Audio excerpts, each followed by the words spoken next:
20 to 2. 20 to 2. And this is a super important match. Gukesh White and Magnus Carlsen blacks. And Ival Bar gives us a perfect, well, almost perfectly even game.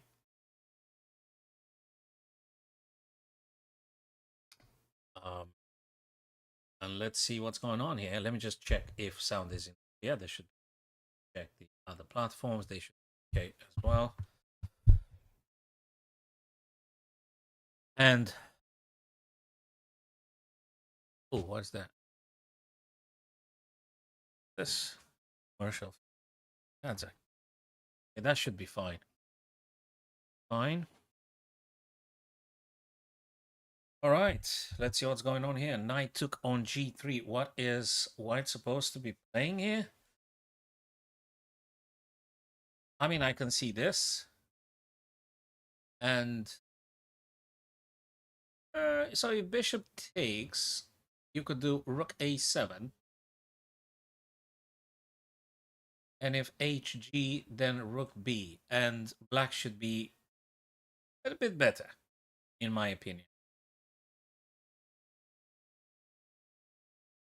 Is it true? So let me just... So the knight had taken a very dangerous bishop.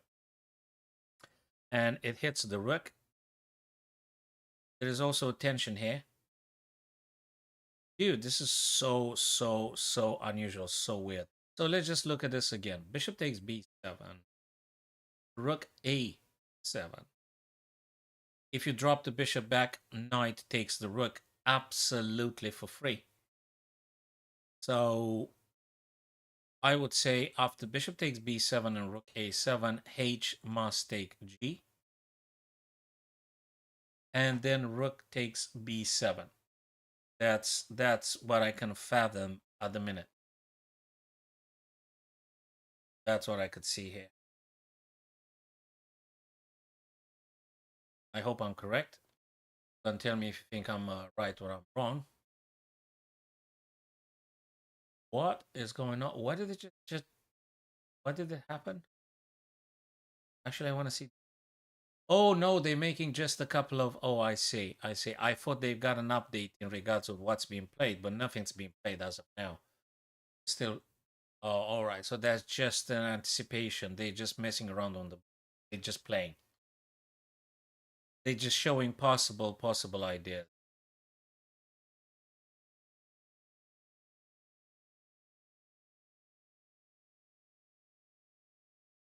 So bishop takes, rook a7, hg, and rook takes b.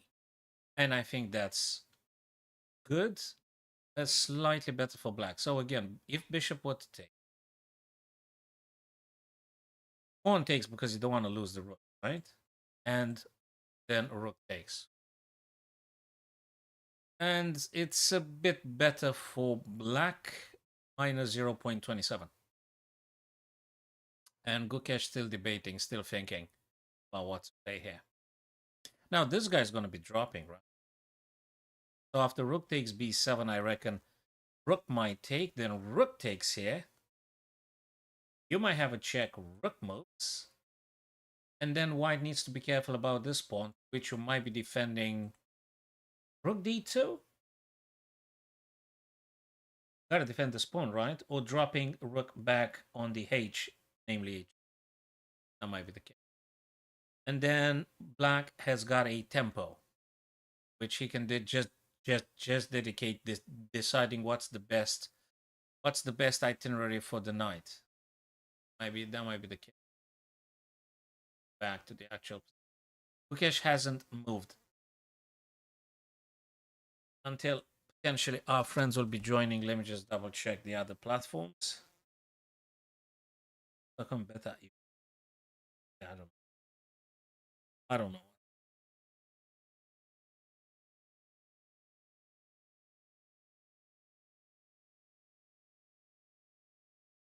Ads. Yeah, that's live. That's looking yeah. Everything looking good. Right. So let's see.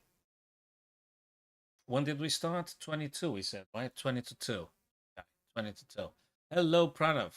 This is the match, dude. This is the match you really want to see. You don't want to miss this. You don't want to miss this. This is the match. It is Gukesh's turn to play. Very, very, very creative, very tactical, very special kind of madness Indian game they've been playing. And this, I'm sure you've been watching it. This is so cool. Tell me if I'm wrong here. If bishop takes, which I think it's the strongest move for Gukesh to play, bishop takes b7, Magnus must play rook a7 and hg, because otherwise Magnus takes the rook. Hey, what is that?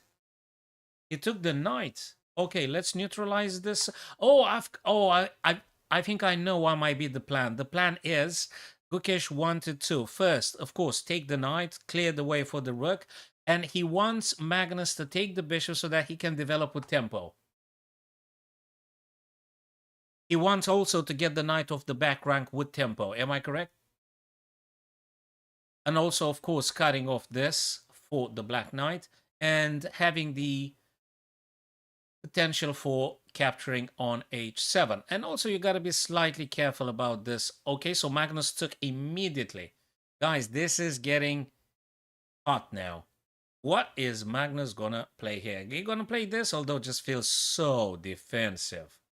But if you look at it, you know, it's got a lot of potential, but you got to be careful though. Will you go for the g3? Will you play knight f6?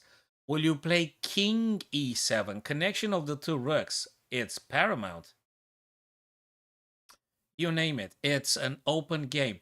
The engine would say a very slight advantage for black. Very slight advantage. Not huge.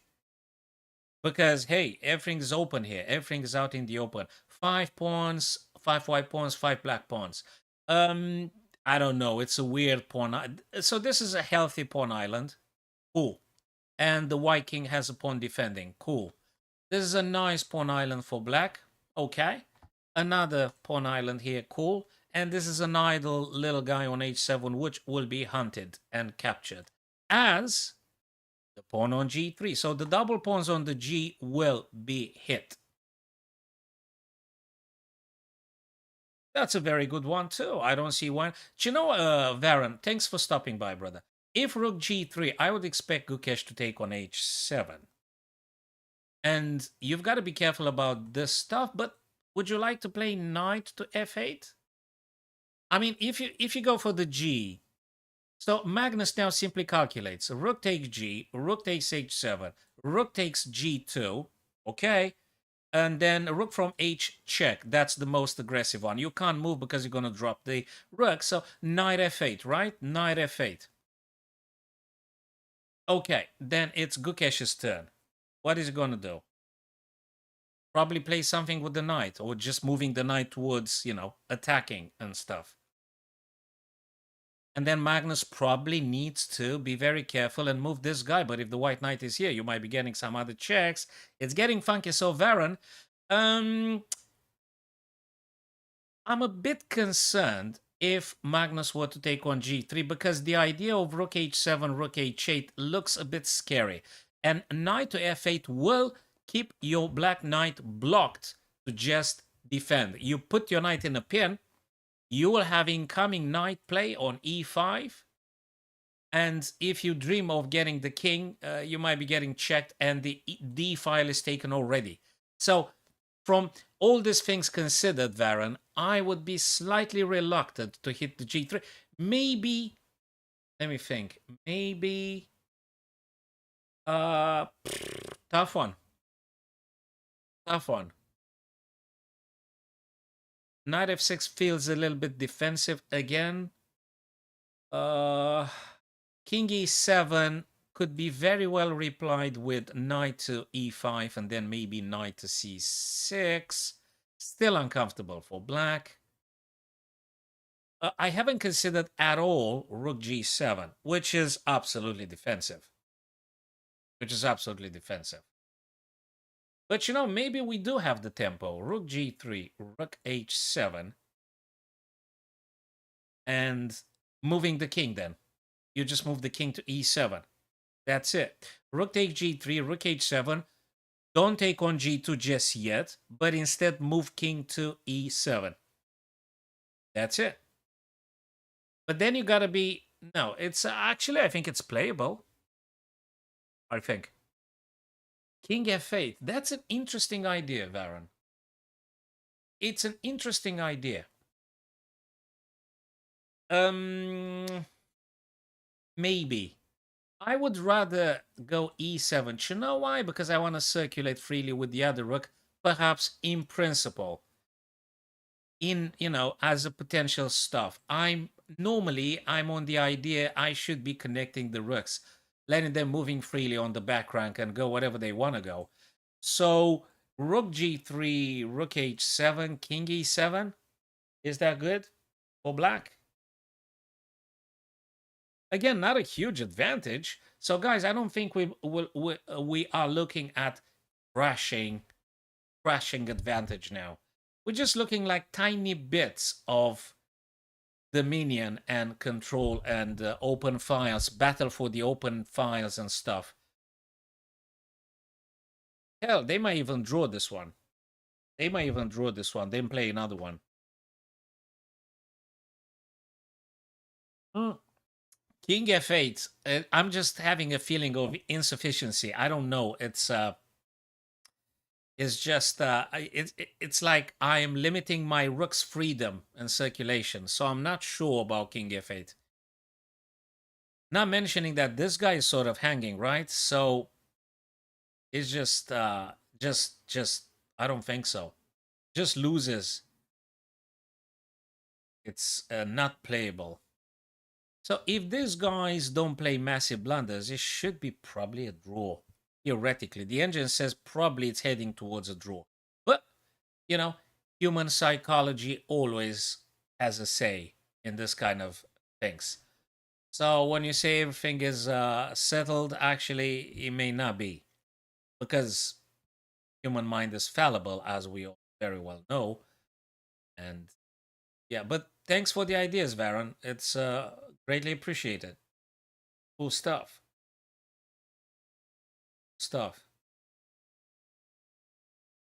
Let's ask actually the engine now, because I'm actually curious what the engine would consider. What I notice now is that Magnus is having 10 more minutes, roughly, than Gukesh. So he better be sitting down, have that cup of coffee, and think a couple of more minutes until he is fully satisfied with the current position.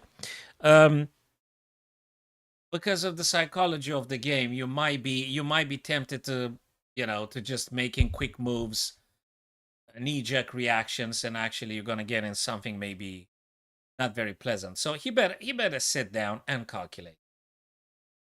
I would say after rook g3, rook h7, king e7 is playable for both colors, and Magnus can also get the rook from a8 somewhere along this line, maybe behind the knight, because if g3 is falling, g2 is falling as well.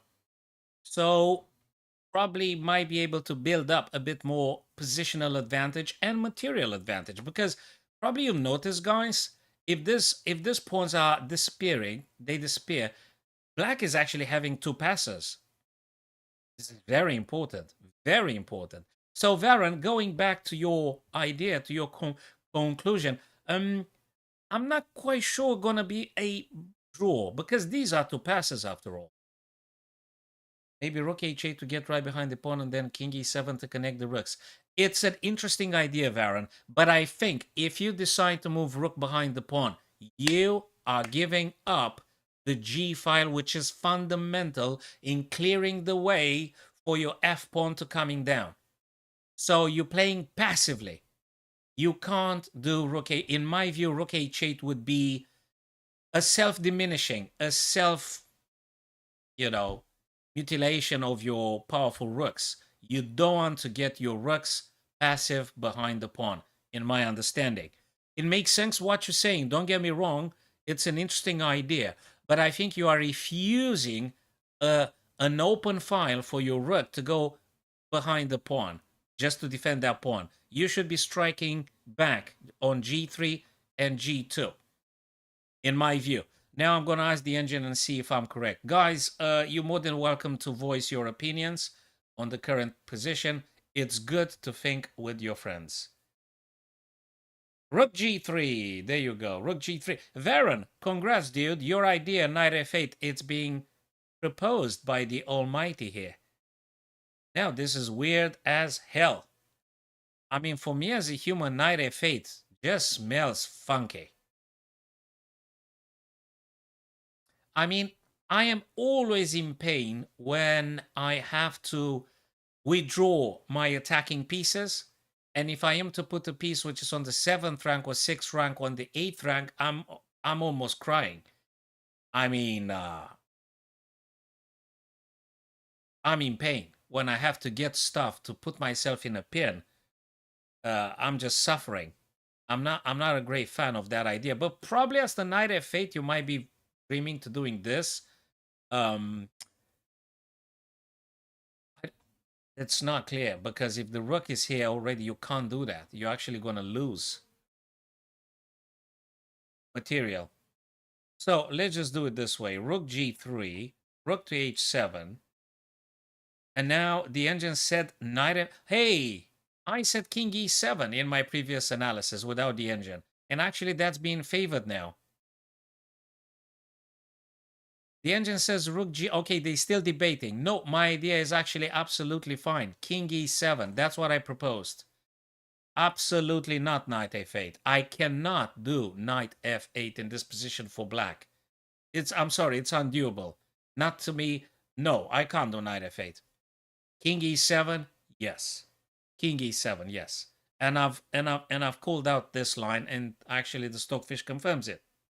Let's go back to the actual moves. Hello, Step. Good to see you, brother. Right on time. This is the match we don't want to miss, and if we can discuss it together with our chess friends, that would be awesome.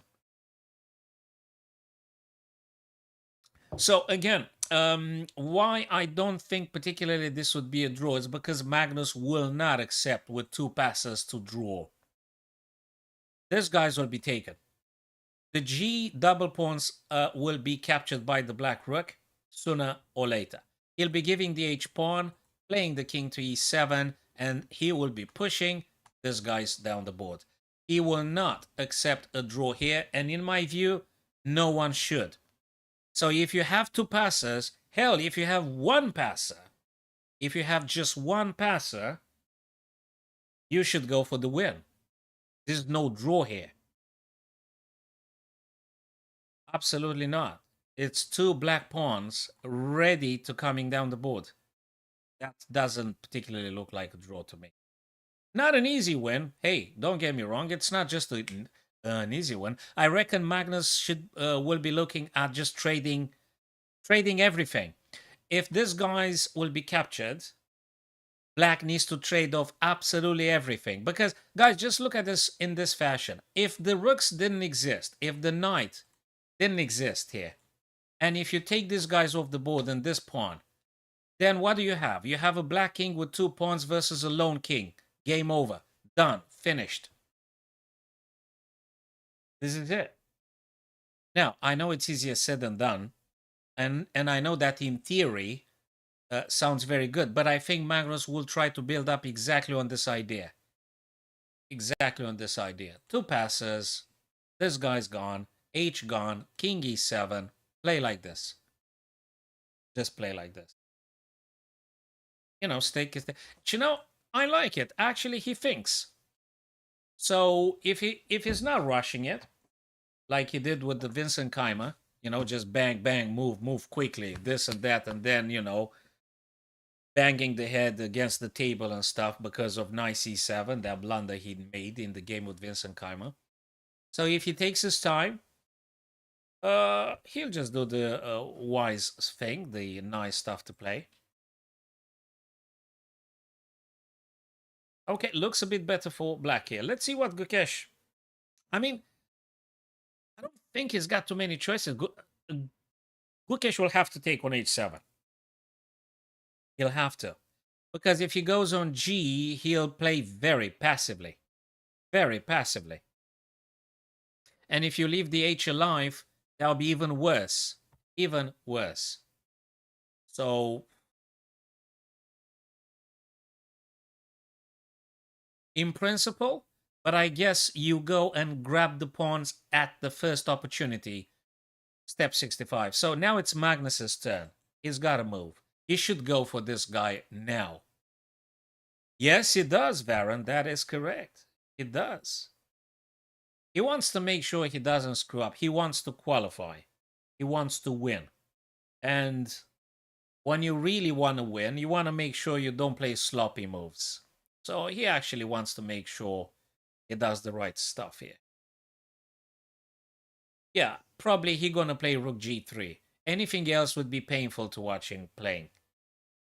I don't know what else he can play, but he should go for the G.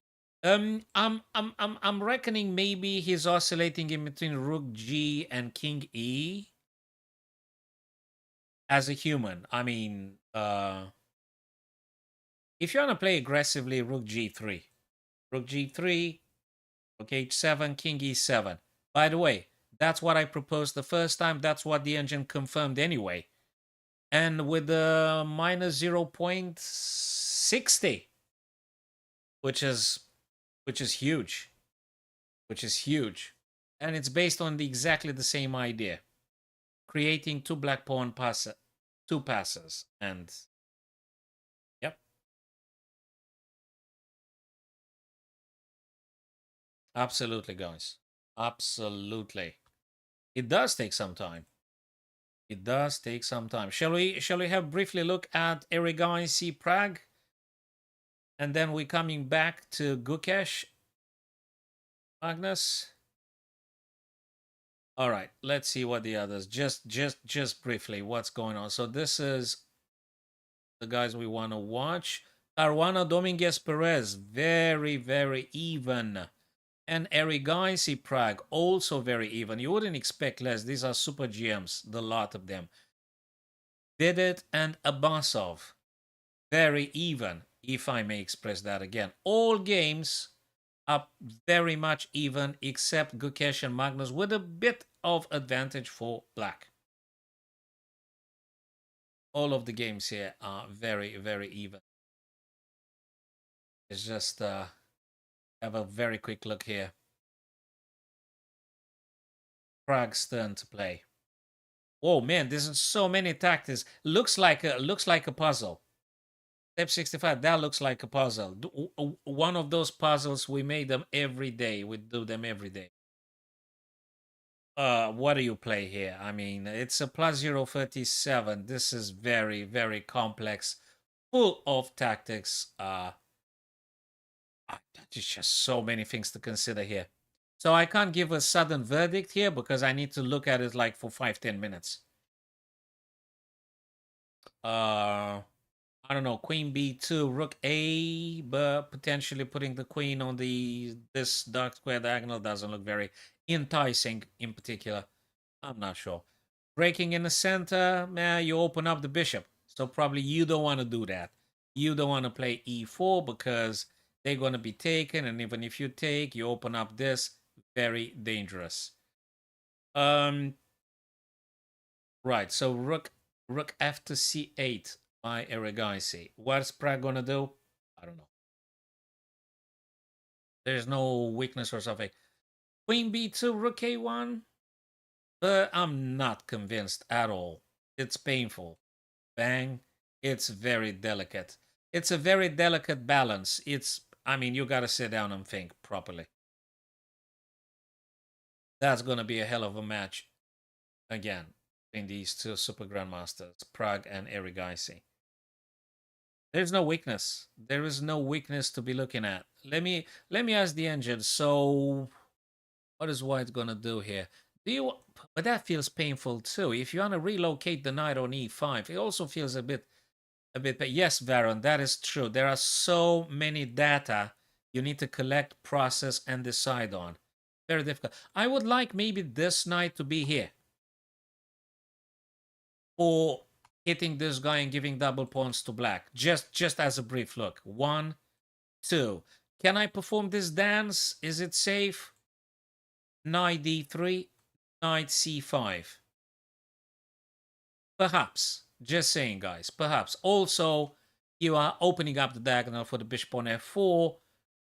It's a kind of like positional. It's like playing Alekhine Capablanca. I don't know. It feels like a positional stuff that's been played in the 1920s. It's like a Nimzovich Alekhine. Let's just find the weakness and piling up on that weakness. And it's a positional stuff, feels like. You just need to calculate accurately every step of the way. This and that. I don't have any other idea for white here for Prague. Anything else I move seems to be insufficient. Maybe playing the rook, then getting bishop like this. For this. That might be another. Exactly, Varon. It is incredibly positional. It's like 1920 Nimzovich Alekhine. That's what it is. So again, it feels like rook and then bishop f1, one idea. Then knight d3, knight c5, another idea for white. If that's rigorous enough, up for debate. I don't know what else to play. Let's ask the engine just briefly. The engine says knight d3. Yes. The engine says knight d3, bishop f5. Probably knight d3 exactly with the idea that I mentioned. And that's exactly why the engine gave bishop f5, so that you are not being double up the pawns after knight c5. So they went preemptively bishop f5. So that the idea was absolutely correct. Knight d3 was what engine actually wanted to play. And h4 that the engine suggests, the second line of the engine, this is a waiting move. h4 is a very, very waiting move because white in a sort of zugzwang, you don't want to move nothing. So h4 it's something, let's see what you're going to play. And black can respond h5. So you're going to pull h4, black's going to play h5. And, we'll take it from there. Probably knight d3 in the end. But I'm happy, actually, I've mentioned the only best idea for white. This and this. Nothing else can be played by white, apparently. Unless you want to play some funky waiting move, h4, so be it. Okay, back to our boys, Gukesh and Magnus. Dude, did they move? Yes, he did. Yes, he did. Do you know what he did, guys? Do you know what he did? Wait a minute. Rook h7. Let me just go back a bit. Knight f3. Come on, man. Rook takes g3. Yes, sir. Rook h7 and king e7, as I called it. Exactly this. And by Gukesh, knight d4. Probably obvious knight c6 ideas. Well, now we got to think. Is Magnus going to grab this guy on g? Because if you grab the pawn, so let's just look at it. If you grab the pawn, knight to c6, where do you go? You go backwards or you go f6? If you go f6, you're going to have this kind of idea. Dangerous, dangerous, dangerous. Very, very dangerous. Therefore, you reckon, guys, this, do you know what this guy do?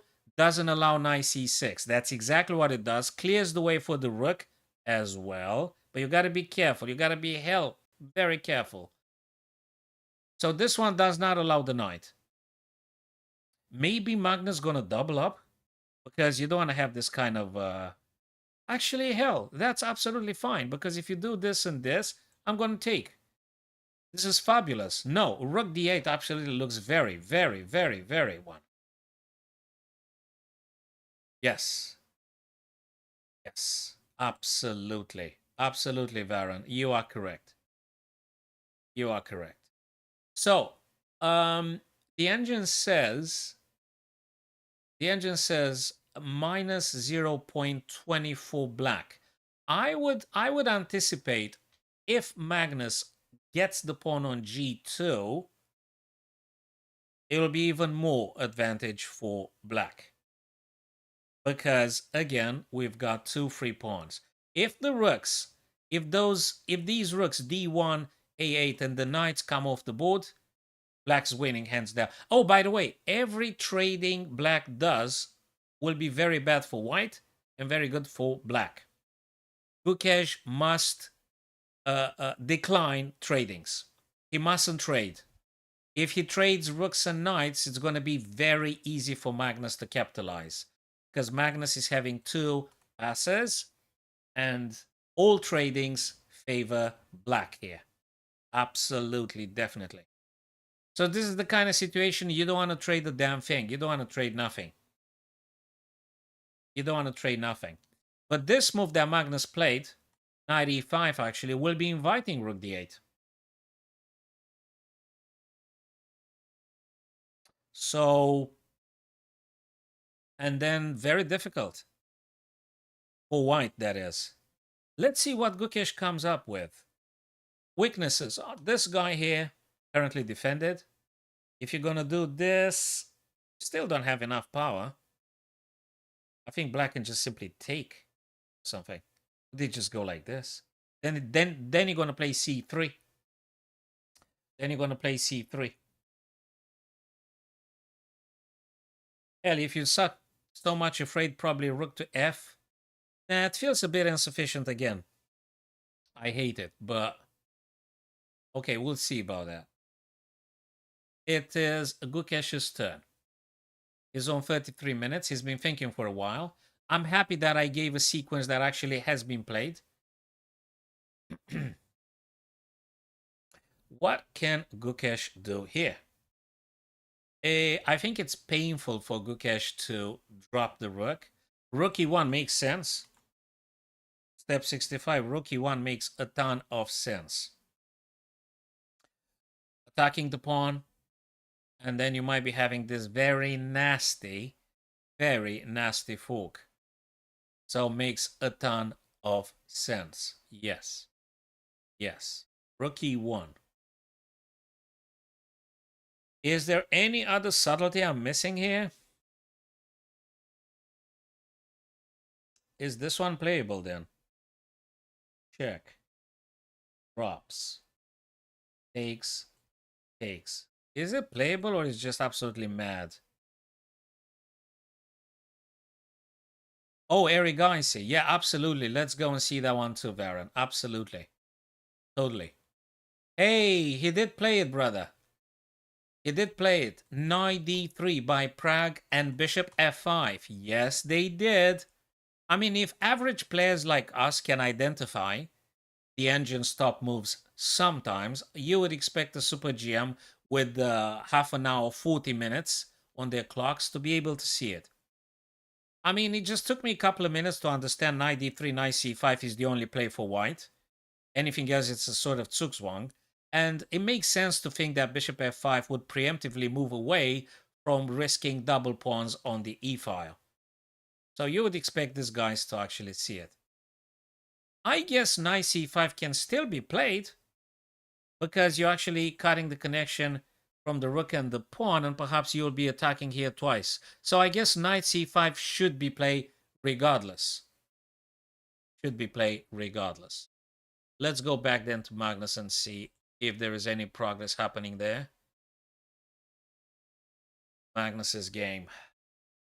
Again, rook e1, guys. I'm waiting for suggestions about Gukesh playing rook e1, which makes very much sense. And after rook e1, people, what do you think black should play? I mean, this is a serious threat. Attacks the knight and threatens incredibly nasty knight f5. This and this. So this is serious threat. Rook e1. What can black play? Would you do king f6? Would you do king d6? So let's look at them. Rook a1, king d6. Hey, he played it, fellas. Who said rook e1? Was it Step? Yes, you did propose rook e1. And I don't know if Mahesh... oh, right. So Mahesh opts for king f6.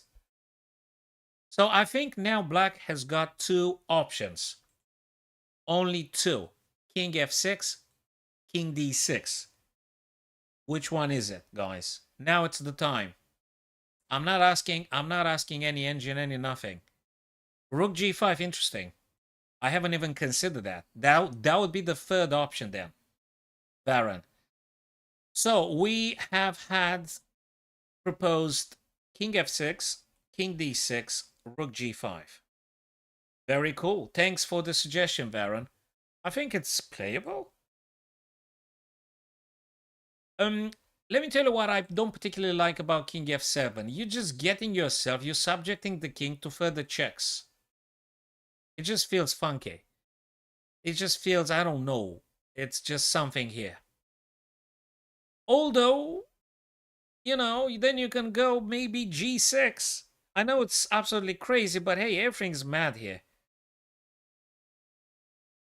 King d6 looks a bit more protected though, and I would be inclined to say, Step, that actually king d6 is a safer approach. Probably. Then you could potentially play maybe this one. But the other black rook screams to get into action.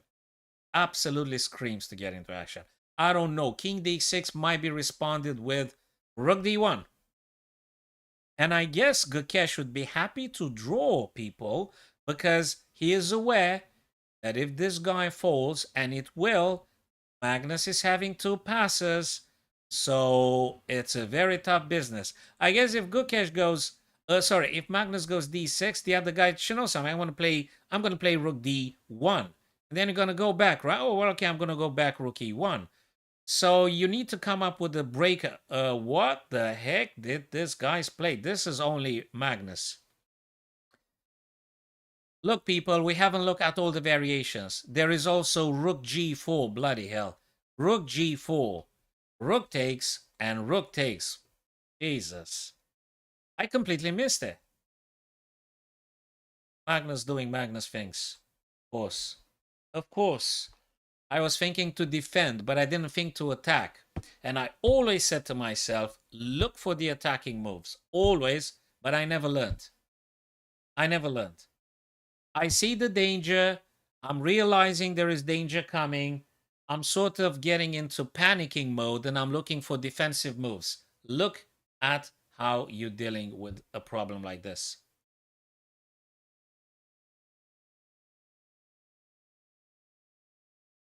Let's look at your idea, Step. Knight f5, this is complications. Knight f5, check. Do I have to take? What if I play king f6 then? Just saying. Is that playable? I know it's complicated, but I don't think you need to take. King f6. Check. Blocking.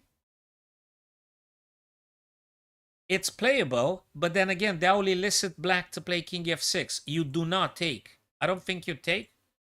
I don't think. Although, regarding the fact that this guy... I don't think Magnus wants to give any pawns. Knight f5. Check.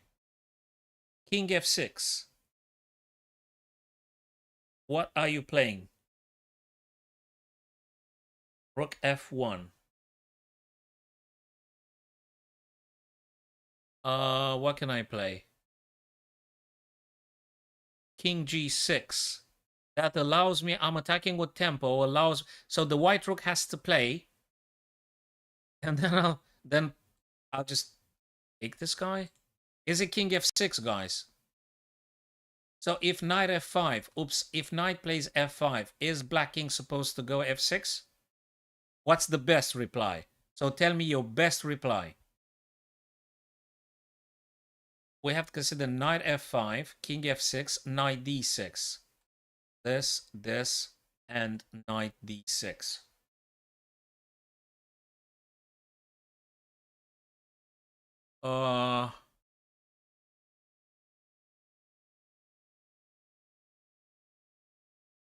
Then you'll have to probably play the black knight somehow, somewhere.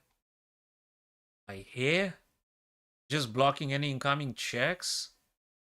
Knight d6. The king is on f6, by the way, Step.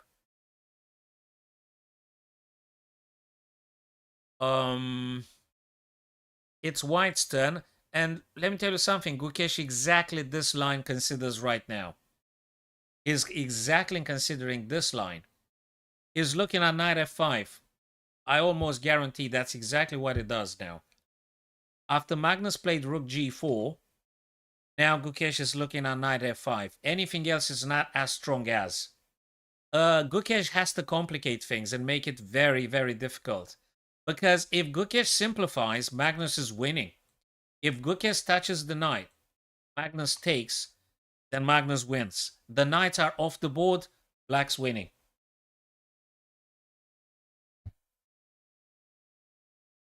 Black's winning.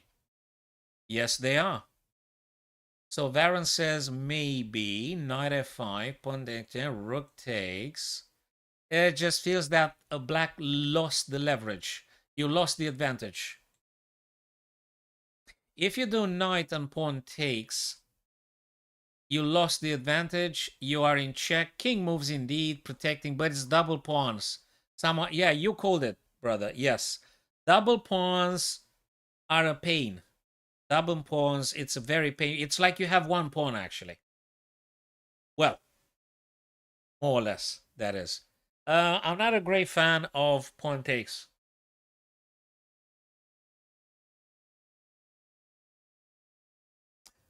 Again, I wonder if knight f5, king f6 is the right way to proceed. I'm looking at the most dangerous stuff white can play. Knight d6. So what? I think I can do whatever I want. Perhaps knight g6?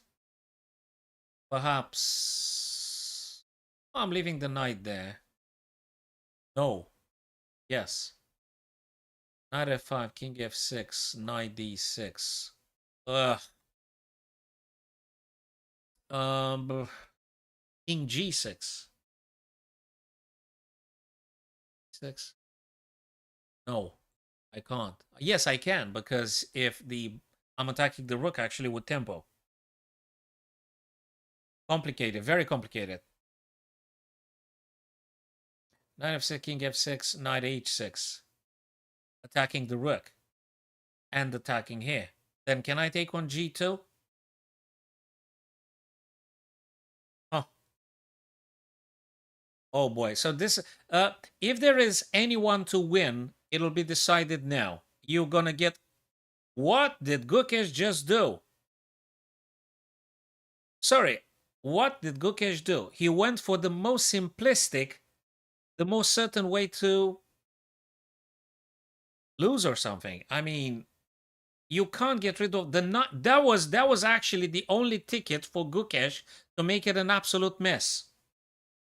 Jesus Christ! And now it's minus 0.35. Of course, it's only going to get worse for Gukesh. Why didn't he play knight f5? Okay, look, I don't understand. Okay, I'm gonna go back. I'm gonna ask the engine because this is very intriguing. I mean, the only way to make it a mess, it's knight f5. Let's find out.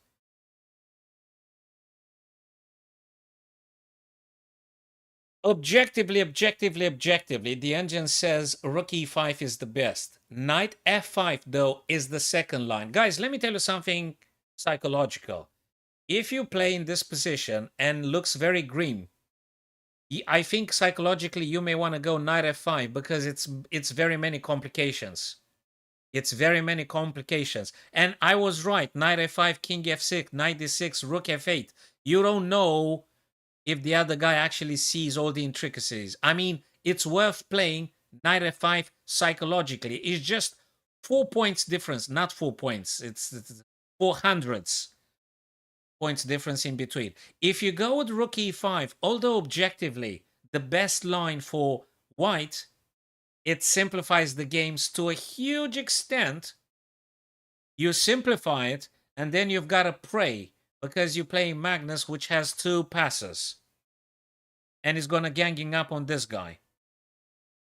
I think Gukesh should have went for knight f5 for all the reasons in the universe. Knight f5, king f6, knight d6, step set, rook f8. I didn't look at that. I looked at king g6. I don't even know if that's good. Anyway, I am very, very surprised with Gukesh's choice. Very surprised. Very surprised. I mean, you know what Gukesh's gonna do now? Gukesh's gonna play defending now. I don't know how much he can attack at this second. You reckon it's checkmate in a move, guys? Now it's a checkmate in a move. Gukesh can't play rook f to attack here twice because it's going to get checkmate. Now he got to drop its pieces to defend.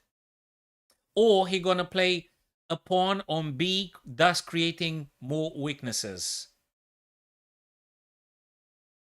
He's got to drop a rook or play b3. I don't think he's gonna drop the rook from the h7 because that's the only thing that actually attacks something. So he's probably gonna play some b3, or probably if he plays this, he's gonna have another issue, and it's just so painful. Ah, so you've seen it, guys. The engine said rook takes e5, and then knight f5 was the second line, and my instinct said he should have went for knight f5. You still maintain the knight. It's complicated tactics ahead. You maintain the knight. That is a very tricky piece. And you might be making it a mess. Because if you don't want to make it a mess, you're going to end up in this positional ending, playing probably one of the best end players on the planet right now. And it's not looking very good. King b1, king a2. Could be. Could be. Yeah. Of course. And Magnus would want to trade everything. So I guess he's going to go this. Nah, not this. I think you, after king b1, I think you still may want to have a look at this guy. Because Gukesh is going to play this. And then you're going to have to get a rook behind the f, and you don't want that. Probably this. And then probably you got to do something with this guy. Then you come here. No, if king b1, this, they go here, then you go this. I think that's good. I think that's good. Yeah, it is safe. Probably is the safest.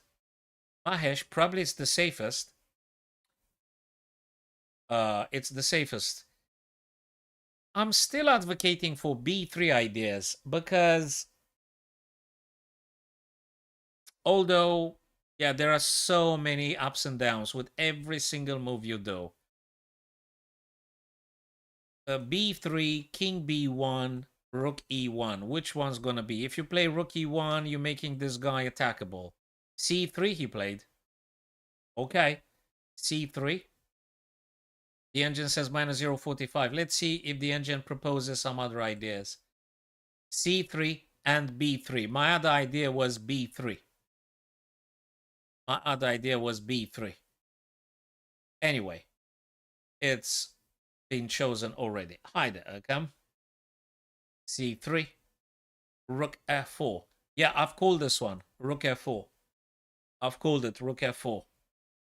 Because you cannot allow Gukesh to play double rooks attacking on f7. I think king b1 probably not the best ever on the planet. Let's go back to your idea. King b1, it's like it's just getting, the engine absolutely hates it. The engine absolutely hates it. Rook d1, so you allow a lot of power here. Rook d1, king a2, rook 1 d2. Ooh, nice one. So I hope it's obvious now. Ooh, very nasty. The rooks will be coming off. This guy's gonna fall. Black wins very easily because Magnus sees everything in the ending, almost. King c, so rook f4 to not allow ganging up of the white rooks on f7. King to c2, and now Magnus goes for the weakness. He fixes the weaknesses. He fixes the weaknesses now.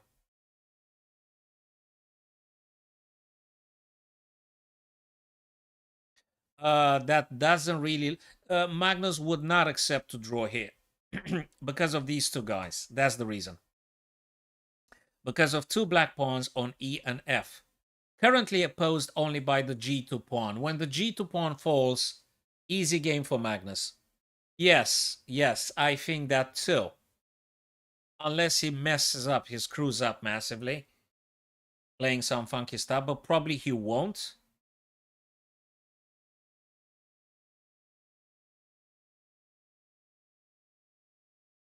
King b1, then rook c2.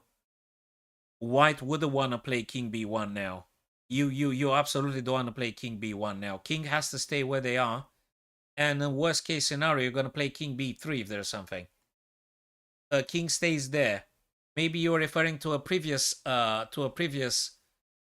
move or something.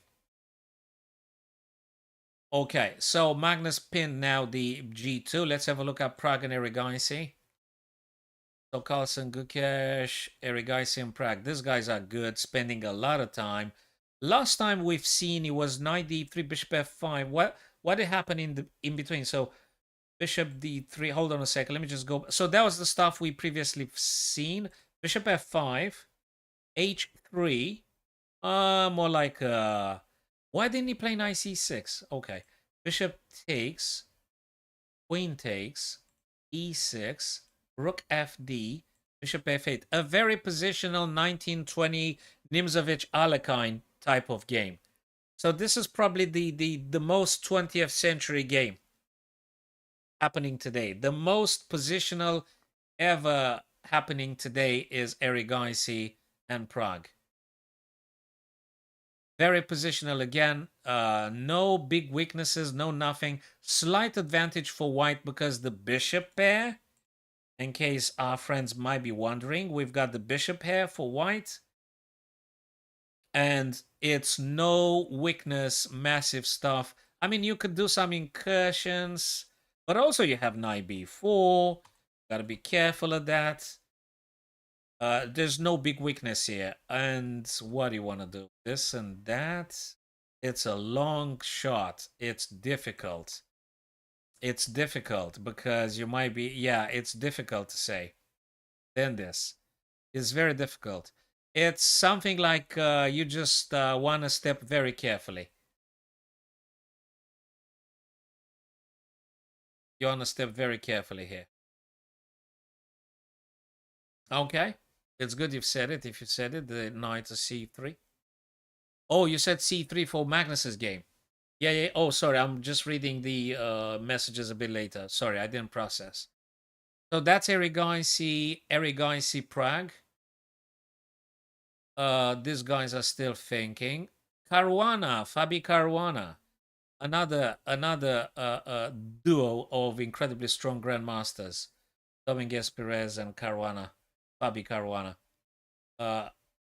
This one is a little bit more exciting, I think. It's more tactical, I guess. A lot of pieces, minor pieces, a lot of minor pieces. This is a weakness for black. If you would manage to find another way to attack it, you might have something.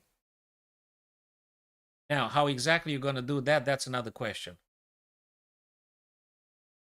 You know, what is okay, this rook is happy where they are. But it's pretty much, you know, everything's under control. This is a weakness for black. Black will have to keep the king, the queen to defend the pawn on e6. They'll have to keep the queen there. Yes, Baron. He needs to be accurate. Yes, he needs to maintain the pressure. Very hard to play against Fabi. It's very hard to play against anyone at this level. It doesn't matter who you're playing against. It's very hard to play against anyone at this level. It's just a bunch of super GMs. It's gonna be a fire on the board. It's very difficult to play at this level. Yeah, so that's the only thing I can identify. That's the weakness for black. And this is the weakness for white. The b4, which is currently targeted. If knight were to take, and bishop were to capture, you might be doing, I mean, first thing first, you open up the c file for the white rook. You might be playing some queen here. Then bishop's gonna go back, I reckon. And what else can you do afterwards? Is there any play here? Where are you gonna go? Guys, I've seen something crazy. Do you wanna hear something crazy? Knight h4, sorry, knight h5, bishop takes, and if this guy takes, oh no, it's the freaking rook. The rook is here. If the rook wasn't here, you're gonna have a fork, but the rook is here. When the rook moves, so that's another idea to keep in mind. If the black rook on f8 ever moves, you might be thinking on knight h5, bishop takes, and if pawn takes, you're gonna fork. Oopsie daisy. You might be thinking of that. So I reckon when we play chess, we gotta collect a lot of ideas and to keep them in mind. If this, then that. If this, then that. If this, then that. And then if it happens, you're saving time and you go with your preparation. That's how I think it probably should. So he took with the bishop though. He took with the bishop. Do you have to take? Do you have to take? Or you're gonna play queen b3? Or you're gonna play queen c6?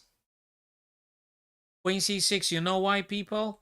Queen a6, you know why? Because you're still keeping pressure here. Potentially g6, and in the future. But anyway, if bishop takes and knight takes, then you play this, then you play that, then... Oh! Bishop takes, knight takes, and then b3, c5, double attack here. That's good.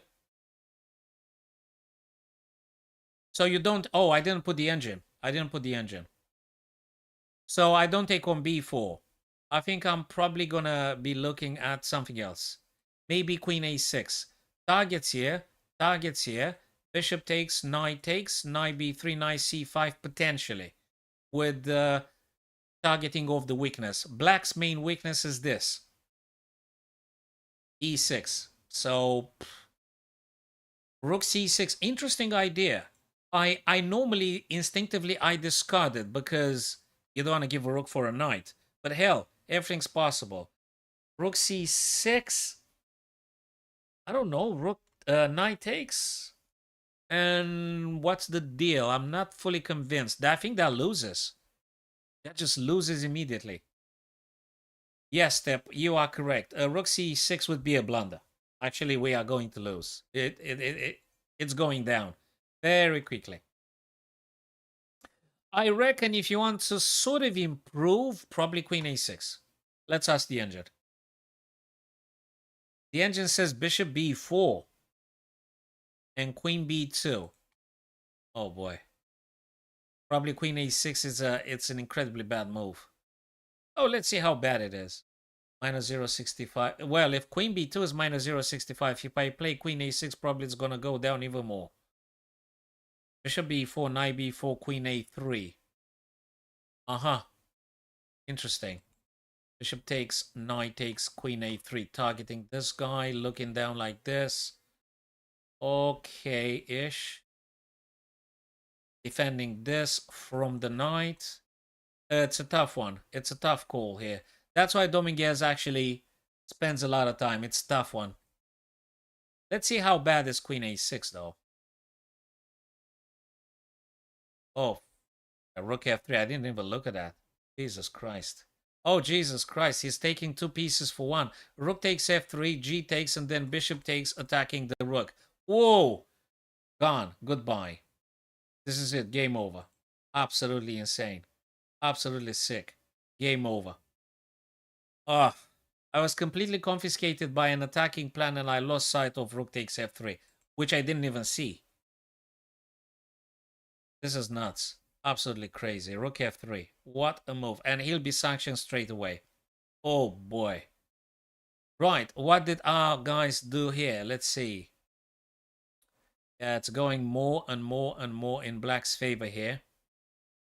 So they pushed the pawns on the queen side. Whoa, whoa, wait. We were here. Rook f4. King c2. Rook g8. Fixing g2 weakness. b4. What else? The sort of Zugzwang. What else? b5. Staving off any white pawn's advancement. I think. And it's the same thing. Only it's getting better for black. Because white will be running out of options. And looks like a Zugzwang already for white. I mean, what can you possibly play? If you move the king on the d, you're going to get exposed to some checks. You could go back and then maybe they just be playing rook where? Here? Then here? Well, hell, you could play the rook right now here if you want to. This, and this. Hey, that's a very good plan. Hey, dudes, have you seen that? Rook g5, rook f5, rook f2. Goodbye. Can you stop it? King b3, king d3. It's painful. You could do king b3, but it does do nothing. You could. Potentially. I think you could. Yeah, sure, of course. Why not? You don't have too many options, do you? King b3. King b3 has been played. But, okay, should black be playing rook g5? Oh, that's the reason he played king b3. Blimey. This is exactly the reason he played king b3. Preemptively against g5, f5, rook f2. That is exactly why he played king b3. Yes, Mahesh, it makes sense.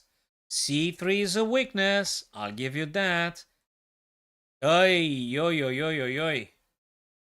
Look at this. And now you bet's gonna be rook h2 coming. You don't have a choice. You don't have a choice. A rook h2 or you're gonna lose the game just very quickly. Magnus not gonna let this slip because he's not gonna let this slip with two passes. As I called it like ages ago, because of these two guys, this is it.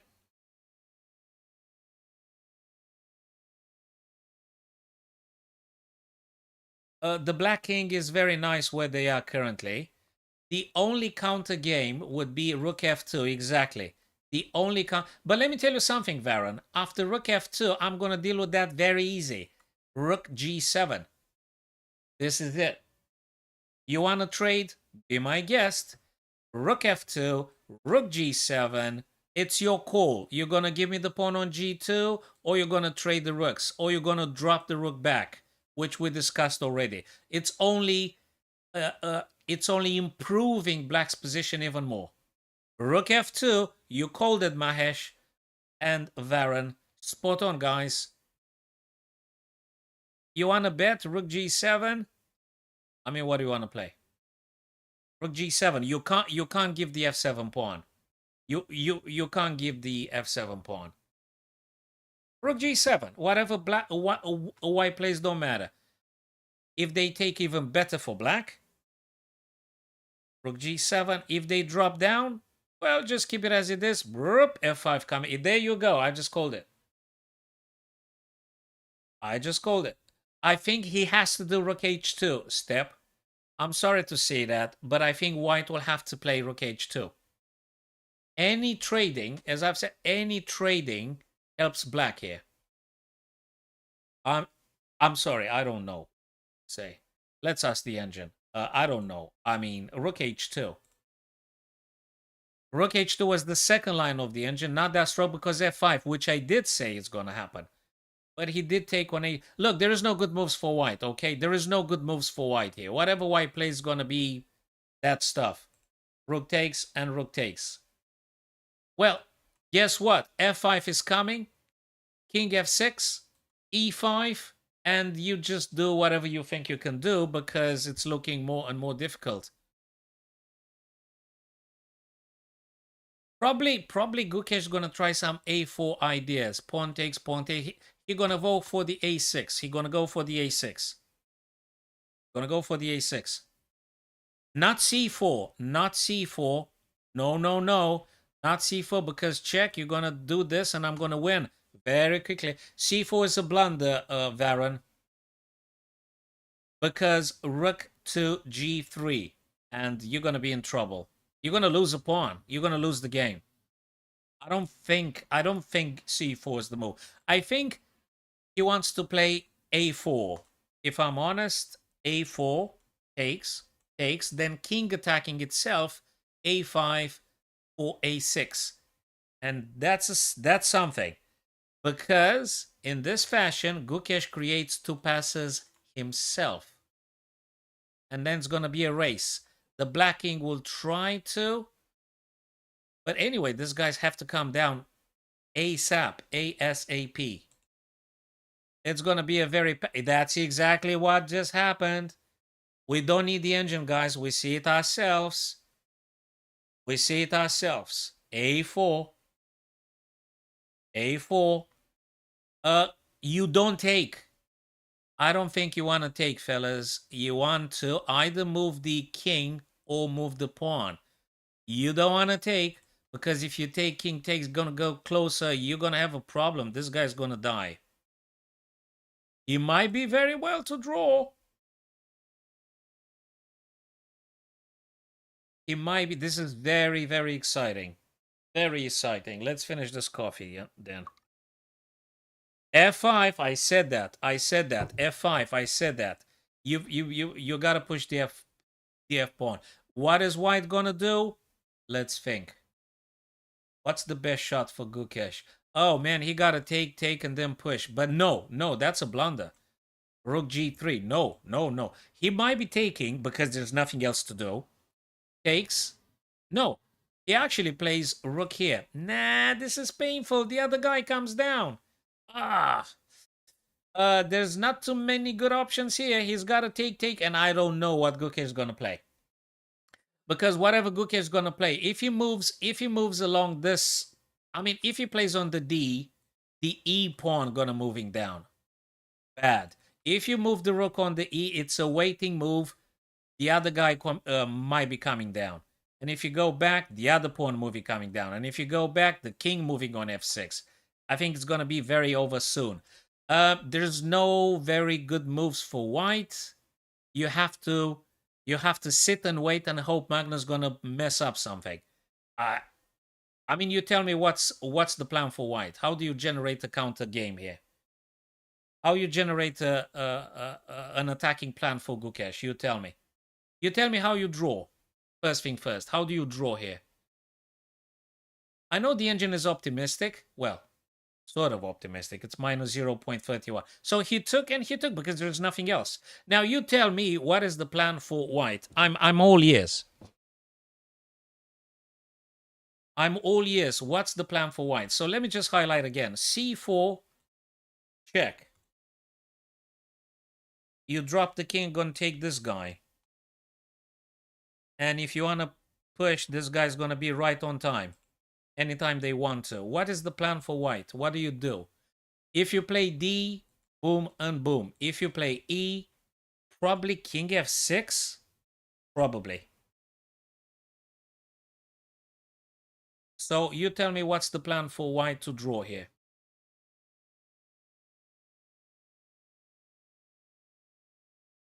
Gukesh. Okay, what can he possibly do? Oh man, this is so difficult for white. I mean, you just tell me what can white play. I mean, I'm so curious. Okay, let's ask the engine. A6, C4 after rook G3. Just play rook F3 maybe. So what do you want to play for white now? It's Gukesh's turn. You tell me, what do you play for white? I'm very curious. King C2. In an attempt to stop the pawn. I understand that. Probably king to F6. To support this guy whilst you push E5 down the board. I don't see what can white play. I really don't see. Let's ask. Oh, what's going on here? I don't moving nothing. Don't do nothing. What's going? Okay, cool. No problem. We're back in business, guys. Let's ask the engine. Hey, I don't see any good move for white to play here. Whatever white plays is going to be a waiting move. Anything you move, it's painful. You're going to do king c2 waiting. You're going to do king c2, king d3. You're going to be allowing black to build up the advantage with this and that. It's, and not mentioning you're going to get checks whenever the black rook wants to. Which can be just translating back to g7 at any time. It is, but black's gonna play king f6, e5, therefore you can't move on d4 anymore. So this, and this, and d4 had been refused. How are you gonna make a draw with white? Let's ask the engine. I mean, I really want to know. Probably the engine's going to come with king c2 because there's nothing else. The engine shows a minus 0.19. But blind me, you tell me what's the plan for white. And let's ask the engine. If the engine thinks it's a draw, let's show us the way. There is only one move, guys, for white to hope for a dream, for a draw. c4, which is insane psychologically. For white, that is. Rook a2. Oh, I didn't even think about this bloody move. Rook a2, but then king f6, right? What's the problem? No problem. Then rook a5. Oopsie daisy. Rook takes. Yep, that's a nice little one. That's a nice little rook a2, but it suddenly shows us minus 1.63. Hey, he did find it as a super GM he is. As a super GM he is, but the engine is upset. The engine is upset. It doesn't say king f6, it says king d6. Ah, I see now. King d6, but oopsie daisy, because king d6, you're no longer getting this check. And also after this, guess what, boys and girls? You're going to play perp, king c6. Boom and boom. What is Magnus freaking doing here? Ah, bloody hell. After rook a5, Magnus plans on f5. Hello. There you go. Jesus. What, oh, freaking. He chose something else. And he kind of like, he blitzing it. He needs to settle down. If Magnus wants to win this one, he needs to pause it. He's like 31 minutes. The other guy is like 11 minutes. Why the hell is he rushing? I don't know. I don't know. Yes, the engine prefers d6 for c6 for sure. Because if this, you're going to play this. I mean, if he had played previously king d6 rather than rook g5, he would have just stepped in time. Cool stuff. Not necessarily a blunder, but definitely not the strongest move. Not the strongest move. Now, I would reckon after rook a5, he needs to play f4. There is nothing else here. He needs to play f4. But the rook here that defends also is a natural blocker for its own pawn. You can't push it because then the guy's going to take the pawn for free. So, yeah, it's not the best move. Baron, I think it's a mistake. I think it's a mistake. He didn't see it. He didn't see it. He wants to protect by moving the pawn downwards, but you still can't move because you got this guy in the way, and you can't move this pawn because you're going to blocking the rook protection for the b5. So, yeah, I guess rook a5, f4. I don't know what white's going to push c4. Oh my god. So how the hell are you going to play then? Because if you take, then the rook's going to drop, isn't it? No, look, I don't know what Magnus planning here, man. I don't know, but he definitely missed the d6, c6 idea. So after rook a5, is he going to go for this guy? Yeah, it's going to go for this guy. No, that's exactly what's going to happen. It's going to be a race, ladies and gents. He had big advantage with king d6, c6. He had big advantage. He played the waiting move. This is a waiting move. He played the waiting move rather than improving the position, and he paid a little bit of a price. Rook a5, rook g2, rook takes a5, moving down the board. That's exactly what's going to happen. Check probably, or moving this pawn down the board. Probably moving this pawn down the board. This guy going here, going here, going here. Black should be winning then.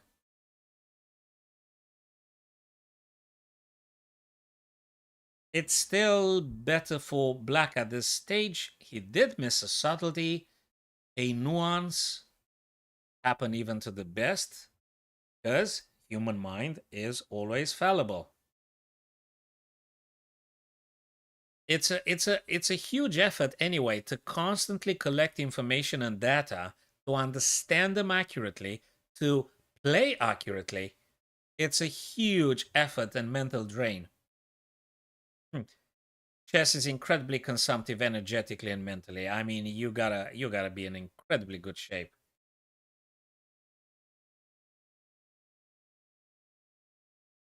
The engine says he does.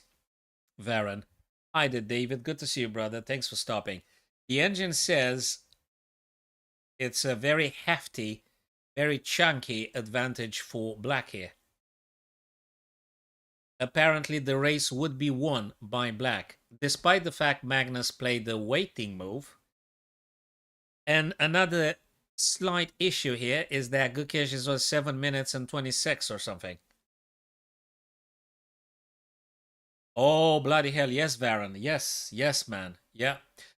2 months ago, I was in an over-the-board tournament, and I ate 3 sandwiches during the games like I was like starving or something. So yes, you burn some calories because of the mental strenuous, constant effort.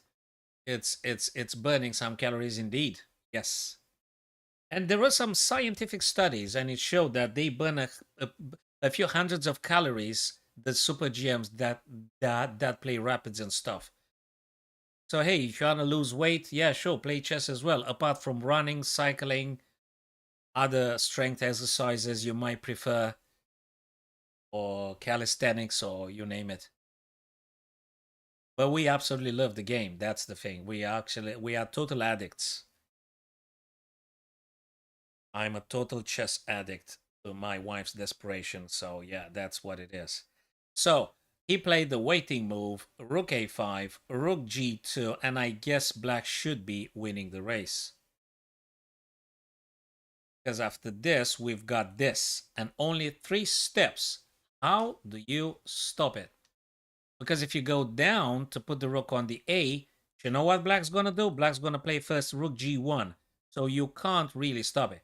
And if he goes to the second rank, you're just going to come down with the other guy. So probably black's going to win the race. And you've got the black king to, interfere a little bit. Check. King d6. King d6. That's good, Varen. That's good, man. Don't neglect the school. There's a lot of good information over there. I know that sometimes you might be having the feeling, why the heck do I do that? But all knowledge is good. Actually, the more knowledge, the better. The more extensive knowledge, the better. So absolutely, just do them all, dude. Do as much as you can. Learn as much as you can all the time. Okay, biology, that's it. Physics, that's it. Go for it. Everything, absolutely everything is important. All knowledge is very important. So, what? King d6, that plays in Magnus's hands. King d6, check. King here? I don't know. Check. Where do you go? Here, maybe. No, here. Stopping this guy a little bit. Maybe. King f6. Probably that's better. Well, the engine even likes it more. Okay, Guke is going to have a bit of a problem now because that's awesome. You don't burn 200 calories? I'm going to put a link then before I finish the stream. There is a scientific study that says they burn hundreds of calories as super GM during the games, during the rapids. It's very good, and I don't deny a second that you might not be having the PhD, but I'm just saying there is also scientific study indicating the burning of the calories.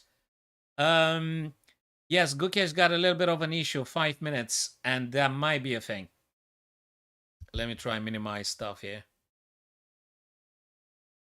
Okay, I'm gonna be browsing now for all of our friends. Do you actually? Okay, so you still see the games. Good, that's good. Okay, chess burn calories. There is something I'd like to share with you guys. There is a study somewhere.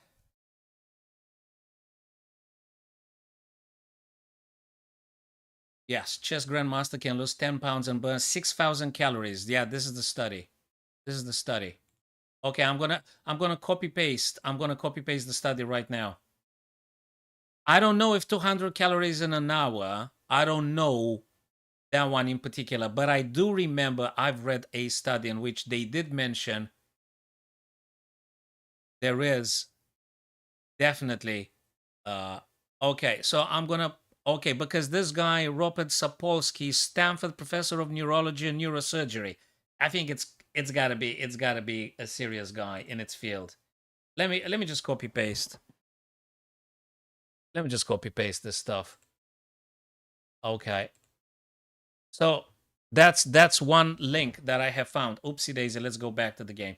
So that's one link I have found. If you may want to have a look at that one. So apparently it's a neurosurgeon, and so guys that actually did make some measurements. So if you want to have a quick read, I'm going to be reading it again. I'm going to be reading it again. So that's also a scientific source. I would imagine they do not lie. Right. So definitely, just myself personal experience, when I'm playing over the board and it's a rapid or a longer time control, I'm feeling incredibly hungry after the game. And if I do rapids in between the games, I would every time feel like I want to eat a sandwich every single break in between the rapids. So there must be some energetic consumption for sure. And the mental strain actually requires more refueling, food and coffee for the brain, sugar and stuff. Okay, so rook a2 to defend this, but actually now it's yeah. White rook. Okay, suddenly Gukesh gave up on capturing this pawn. Is only focusing on maintaining the pawn. But guess you know what's gonna happen, guys. You know what's gonna happen, and that is e5, e5, f4, and they're gonna be rolling down the board. They're gonna be rolling down, and very difficult to stave off the black pawns at this stage. And you reckon every single moment a rook's gonna go back, the black rook gonna take. I think Magnus will be pushing this guy first and then king f5. Do you know why? If you push the e pawn, they're gonna be checking you. Exactly right. That's the nuance. You push this guy because you want to play king f5 and then push the other pawn. If you had pushed differently, Gukesh gonna be checking the heck out of you forever. Check, check, check, check, check all the time. Check, check, check. So you push this guy, king f5, e5, moving e4, and e3, and king's gonna come closer. Pushing this guy takes, king takes, and okay, he wants to go c4. He wants to go c4.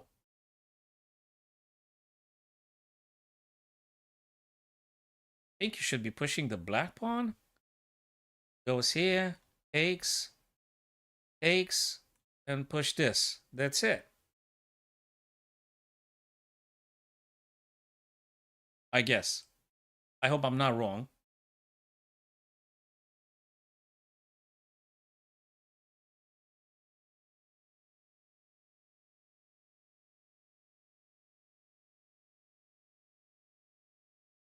It could be, Varon. It could be. That was the reason why, I always felt I want to eat a sandwich in between the rapids. So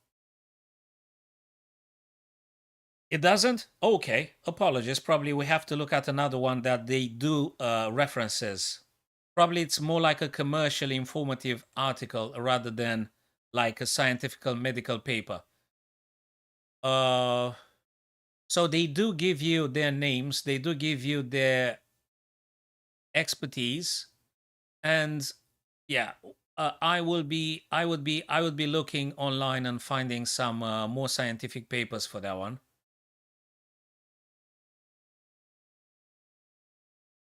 I think probably that's just for making people familiar with the ideas. Okay.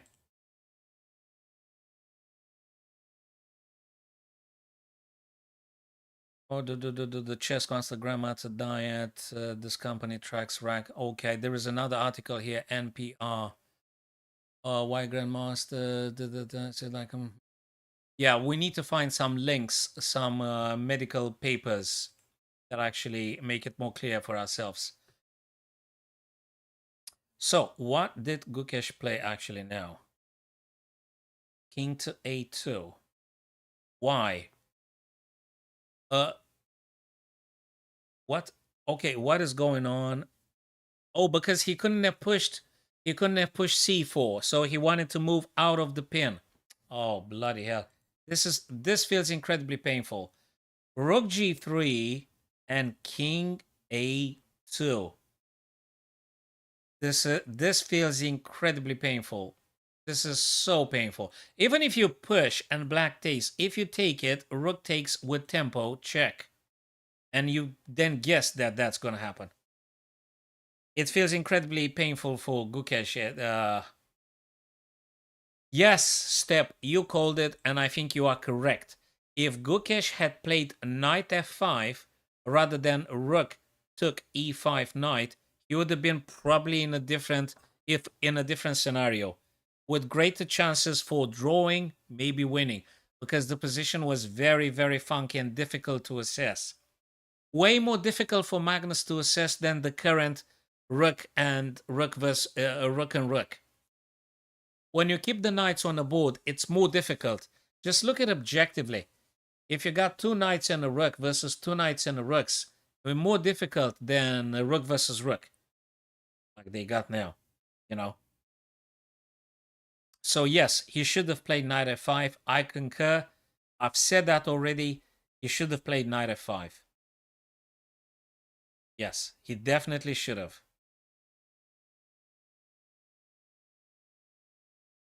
He hasn't, so that's what it is now. Difficult here. Although the same material, but guys, we know it very well. Pieces placement, pieces activity matter absolutely, and that's what we have. This black pawn here actually really makes a stand here, so it's not very easy to push the white pawns. But these guys are very dangerous. The E black pawn, the F black pawn will be coming down. Shall we have very briefly look at the other guys like Dominguez Perez, what they do? Every guys in Prague. They're just briefly looking at this one here. This 1920 look like Nimzovich Alekhine type of positional game. Yeah, it's like a Capablanca ending. This is like a Alekhine Capablanca kind of match. You know, bishop pair, I can already envisage a lesson. Bishop pair versus knight and bishop. So you can look at this like that. Bishop pair versus knight and bishop. 0.00. Yeah. It's just Alekhine Capablanca right now reenacted here via this very super strong GMs playing right now. Prague and Erigaisi. Wonderful players. There's no weakness here. You just gotta. There's no weakness here.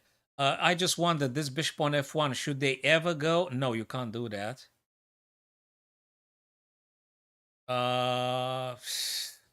Then this. Yeah, that makes sense. Bishop here, rook here, queen here, rook back again. Queen b1. You can't attack because I'm gonna win. So you want to take this guy off the board? Do you want to take that knight off the board? I mean, this bishop is incredibly, active. A very, very potent bishop here. Do you really want to get that bishop? You want to trade the bishop for a knight? On the other hand, can maybe Erigaisi do some knight d6, knight here, knight here, knight d6, knight e4? Is that playable? It is. Of course it is. So, Prague is 7 minutes, Erigaisi 13. Bishop d3? At least just, yeah, I don't know, maybe. Perhaps. Okay. What does the engine say? Rook c1, queen c7. Rook c1, which you did just play like a machine they are. Like a machine they are. Rook c1 had just been played with perfect 0.00. After 30 moves, this guy have played like machines. What a force. What amazing grandmasters. What level? What frightening level of accuracy Prague and Eric I see? Just unbelievable. The level of the accuracy it's absolutely overwhelming. It's overwhelming, guys. Yes, they did spend almost 90 minutes. Okay, they did spend 90 minutes, but the level of the accuracy is absolutely shocking with these guys. This is unbelievable. And many super GMs at their level, they mess up and they lose when they go below a minute, when the human mind can no longer function that accurately. Because you're thinking in time and you need more time to do informed decision. And you're lacking time, you're gonna mess up, you're gonna make sloppy moves, you're gonna lose. Someone's gonna lose it before the other guy. You know, someone's going to mess up before the other guy. Normally, the guy that goes lower on time. So that's why it matters absolutely. At some point, it does matter. If you have 7 minutes and the other guy is having 11 minutes, it does matter. Because just look at it, you're going to spend the same amount of time for thinking, and then you're going to go below a minute, but the other guy will be having 4 or 5 minutes. So that matters absolutely. Oh, absolutely. It's celebration. If you got 80% accuracy in your rapids or blitzers, be happy, dude. Be really happy. Okay, let's go. So these guys are masters. This is just absolute. Whoa, what did they have? A king b2. This is so painful. This is so painful for Gukesh. King b2. I mean, the king was on a2. The freaking king moved on b2 now. Oh, God. This is too much. All right. I reckon the black king wants to play e4, d3.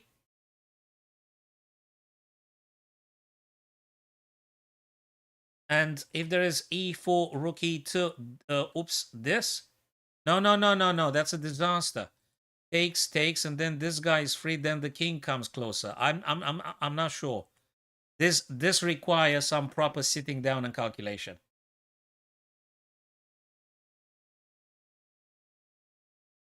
Well, depends. You know, it depends. If the other guy is like 300 on chess.com and they perform like a 2600 player, probably they used some advice. That's very good. You got to be super happy for this. That's good. This is indeed very good. Do you know what's the thing with this fight? If you do like 5 inaccuracies, it's going to go around 80% or something. If you do 5 inaccuracies and 2, 3 mistakes, you're going to be around 75% accuracy. And if you make a blunder, that's it. It's important to want to play as accurately as possible. I mean, these guys managed to play like that through, you know, arduous, long preparation and training, plus natural gifting and stuff. I mean, not all brains are equal. King to d5. King to d5. Okay, king to d5, I can interpret that you can't push the pawn because I'm going to take it. I can understand that. And if this guy goes b5, you're going to do king b5, thus stopping any advancement. So this is one of those, I think Magnus thrives in this kind of situations. He feels very good. He is a famous, probably best end chess player uh, on the planet, some say. Oh, you have to enjoy that. I mean, I hope this is a truism. The main ingredient for any type of improvement, you've got to enjoy the struggle. You have to love the game. If it's just an ambition which is not doubled up by love towards the game, you won't be able to perform that good.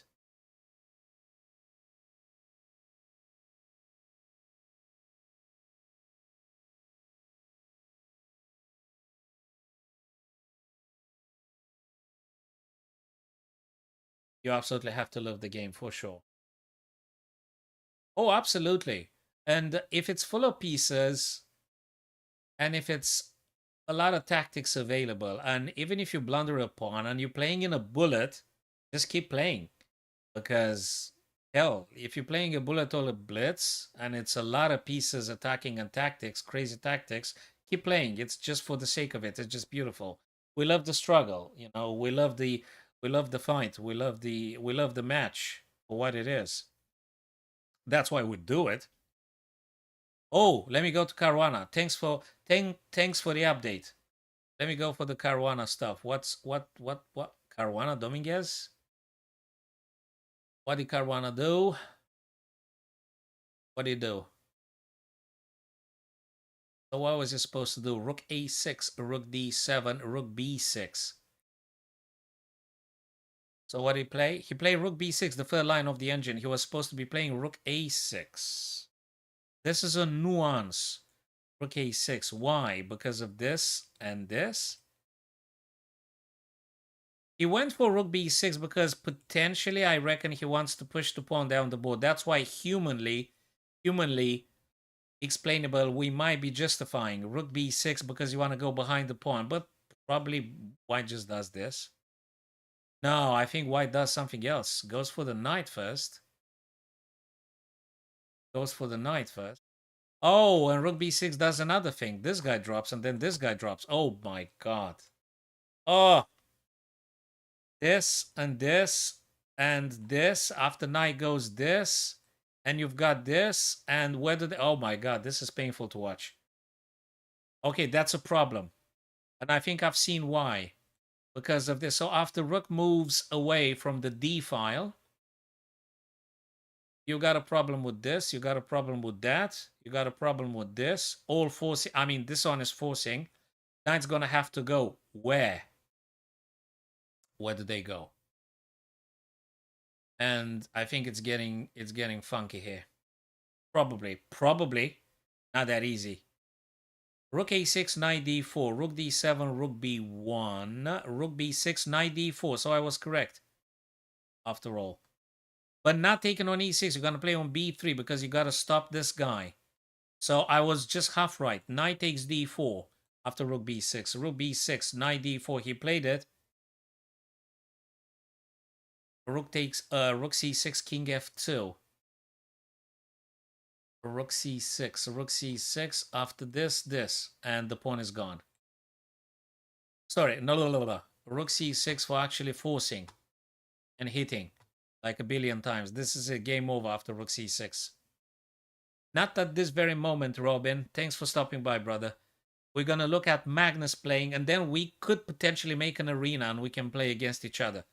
But now I'm looking at Magnus, and they play better than me now, and better than you. But then we're going to be playing, absolutely. We're going to make an arena, of course. Absolutely. But don't you want to see this one? I think this is a historical stuff. Now we know how it's probably gonna end up here. We know it's very difficult for Gukesh here. Absolutely, guys. If you people are happy, we can just go for an arena. After this one, that is. I mean, come on. We just got a couple of minutes. Let's just see how it pans out, Gukesh and Magnus. Well, we can make anticipation, obviously. That's not going to work because of this. And you got to have a checkmate.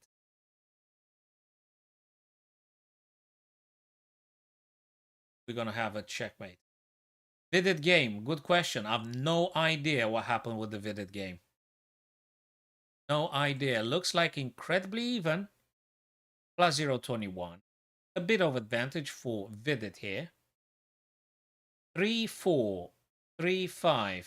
Isolated double pawns. Isolated.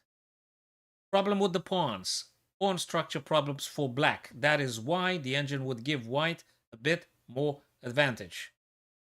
A bit more advantage. Going for the weakness. I guess you could just play this. Oh, whoa. Just cover up the lines. Otherwise, we're not doing any work here.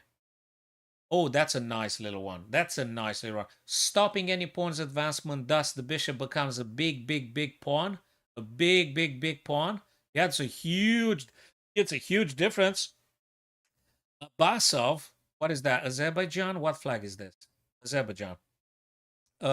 I don't know what the heck happened, but Abasov is like a huge time ahead of Vidit. Maybe it was very time consuming for Vidit to build up this beautiful position. If you're looking at this, nice. Got a bishop on g5 here. Where does the rook go? Where does the rook go? I love the move Vidit played, rook e4. Stops the pawn. The bishop had become a very big pawn.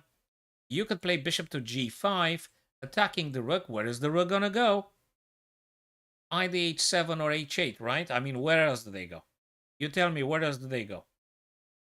Nowhere. It's good. Very good.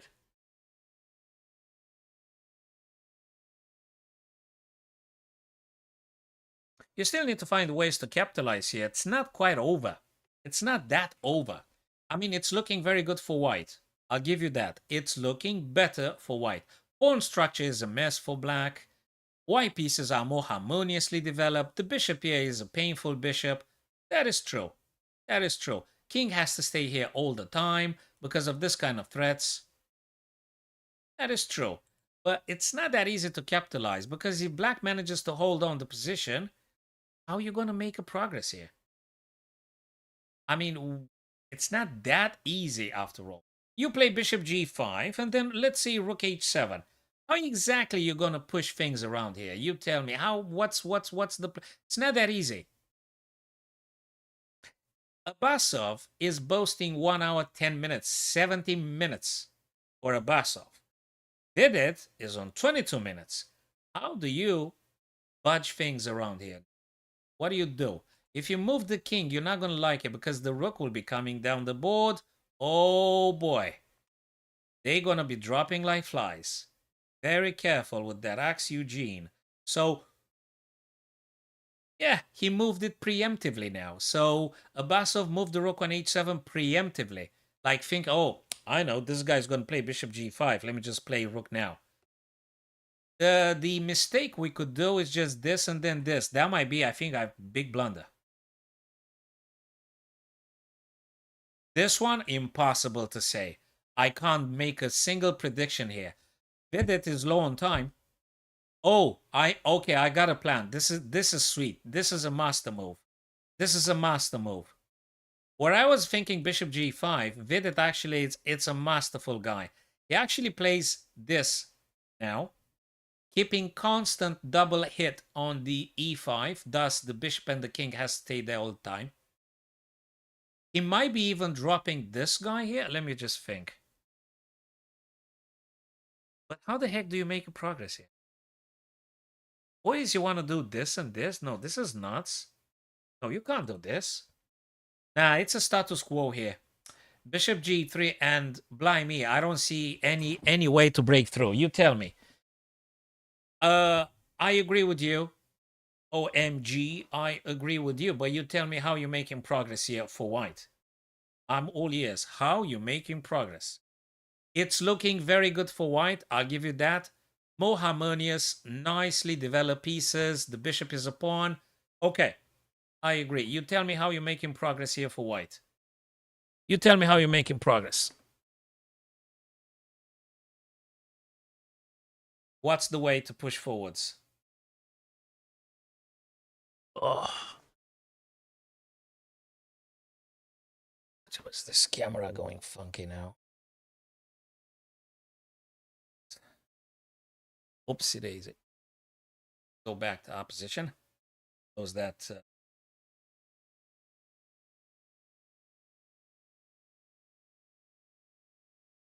So let's go back and see if they pushed forwards here. Yeah, it's looking more and more and more grim for white and way more positive for black here. They've got the half an hour, ladies and gents. They got the extra half an hour because 40 moves had been played already. And now Magnus is boasting 47 minutes and Gukesh 28. Plenty of time to consider alternatives and thing. Fact is, black positionally is better because materially speaking, it's pretty much the same. But materially, black's better. King is very nice, centralized. King is closer, supporting the stuff here. But that's a bit slow-ish. I guess he needs to try find a way how to break it through. Like this. Is that what Magnus wanted to play? This. This. And this. Game over again. It's not going to work. If king... Okay, so even if this guy goes here, you're going to play this. You're going to push the pawn to e5. Where is the attacking plan again? Because there ain't any. There ain't any. Hell, after rook d6, I think you could even take this guy. Check. Moving here. Check. Moving here. Check. Moving here. I think after this, I may want to push the pawn. I think I may want to push the pawn. That forces white rook back. Then I'm going to play king e3.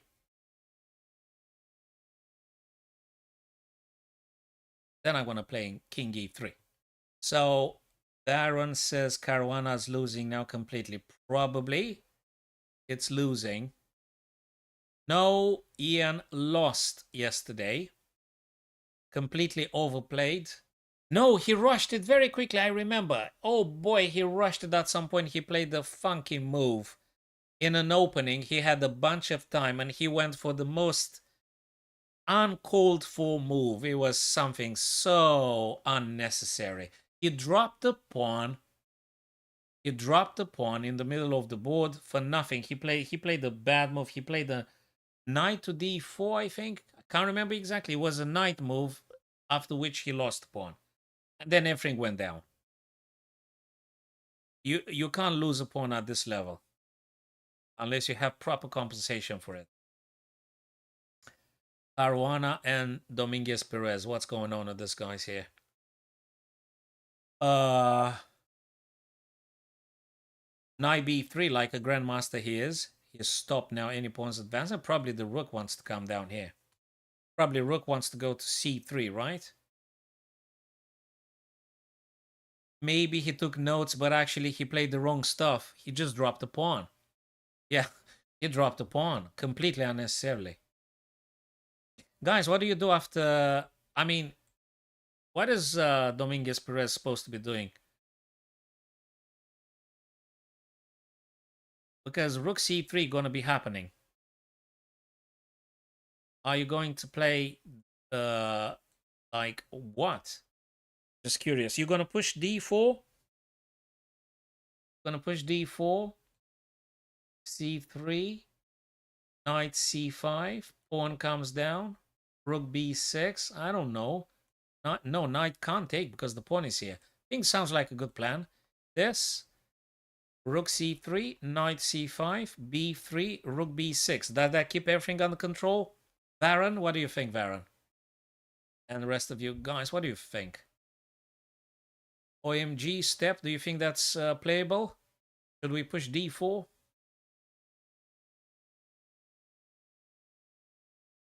Maybe. Maybe d4. They're going like under 5 minutes now. Dominguez, it's 5. Hey, wait, guys, in 2 moves, they're going to get half an hour. So Dominguez just needs to do 2 more moves until he gets awarded 30 minutes. So I don't think that's a problem. He gonna be play something nice. I hope you're not gonna blunder though.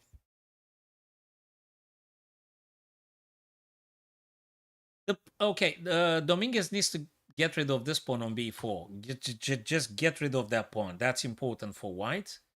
Of course, you don't need to lose other stuff. So probably d4 to make the rook available for traveling away from defending the pawn on e5.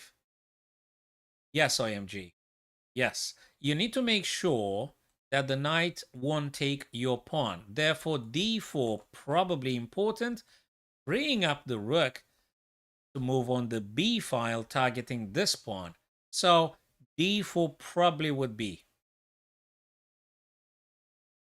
The engine says d4 the second move. The first move is rook b6, which I have discarded in the first second I mean, I thought about rook b6, but I said, hell no, I'm not going to give the pawn on e5 now to this guy, and then potentially this guy. I'm not going to do that. But the engine says it's fine. Can't believe that. Rook b6, knight takes d4 after. Oh, bloody hell, intermediate moves. Intermediate moves. So rook b6, knight e5, d4, says the almighty. Okay. Okay. Hey. Bloody computers never go wrong, eh? Ah, freaking AI. Always killing it. Hey, I'm a human. I went for d4. That's all I could muster. Because I'm a fearful human mind. And I said, hell, I'm not going to give that guy the pawn. I'm going to play rook b6. I'm not going to give them the pawn. I'm going to play d4, rook c3, knight c5. That's all I could muster. Yeah, Caruana's not very happy. Hey, Caruana's a machine. Caruana the machine. Caruana the machine. Rook b. I mean, Dominguez the machine. Rook b6. Dominguez, Dominguez, Dominguez. Dominguez Perez. Like a machine. Rook b6. Knight e5. And d4. Like a machine.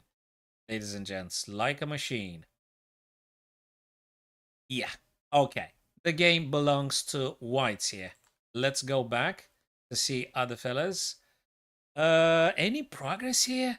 Oh boy, Gukesh still thinking. Guys, last time we left, we had this position.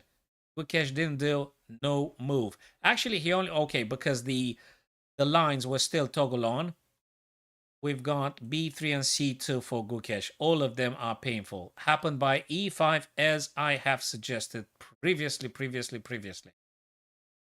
Anything else, it's getting even worse. I would say after rook d6, e6 moving to e5, and you do not have any play for white. Gotta retreat the rook because the pawn is being attacked. Then king to e3. King to e3. And where you gonna go? You're gonna drop here. Okay. Then let me see. Then probably you can make a breakthrough. Or not. Or not. Let's just hold on a second, just for the sake of understanding things here. This.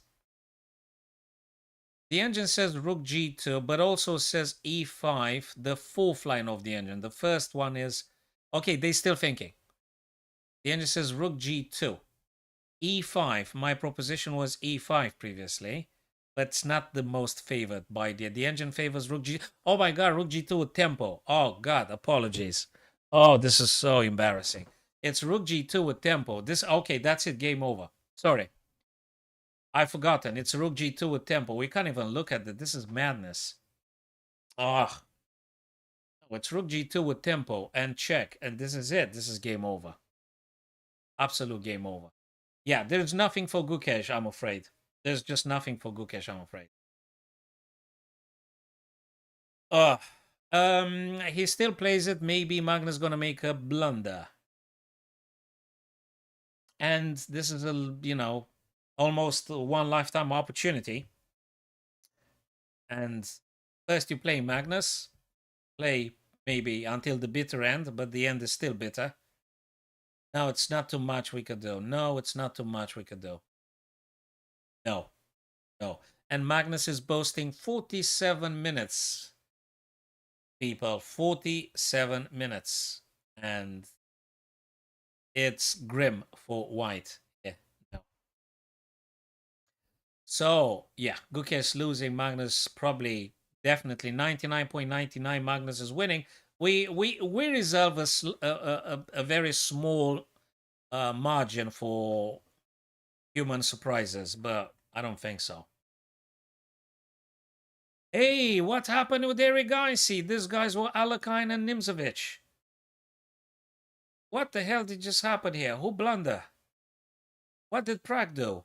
Oh my god, Prague was like below a minute and he messed up. He screwed up because of the time. Ah. Okay, time control. Oh boy. This guy went, and what did he do? That was the blunder. He played bishop g2. Prague played bishop g2, probably hoping the king would be stepping in. Okay, what are you supposed to be playing here? Rook d1? Just, I don't know, just saying. Isn't it rook d1 here? Let's ask the engine. Okay, I think rook d1, right? No. King h1. What?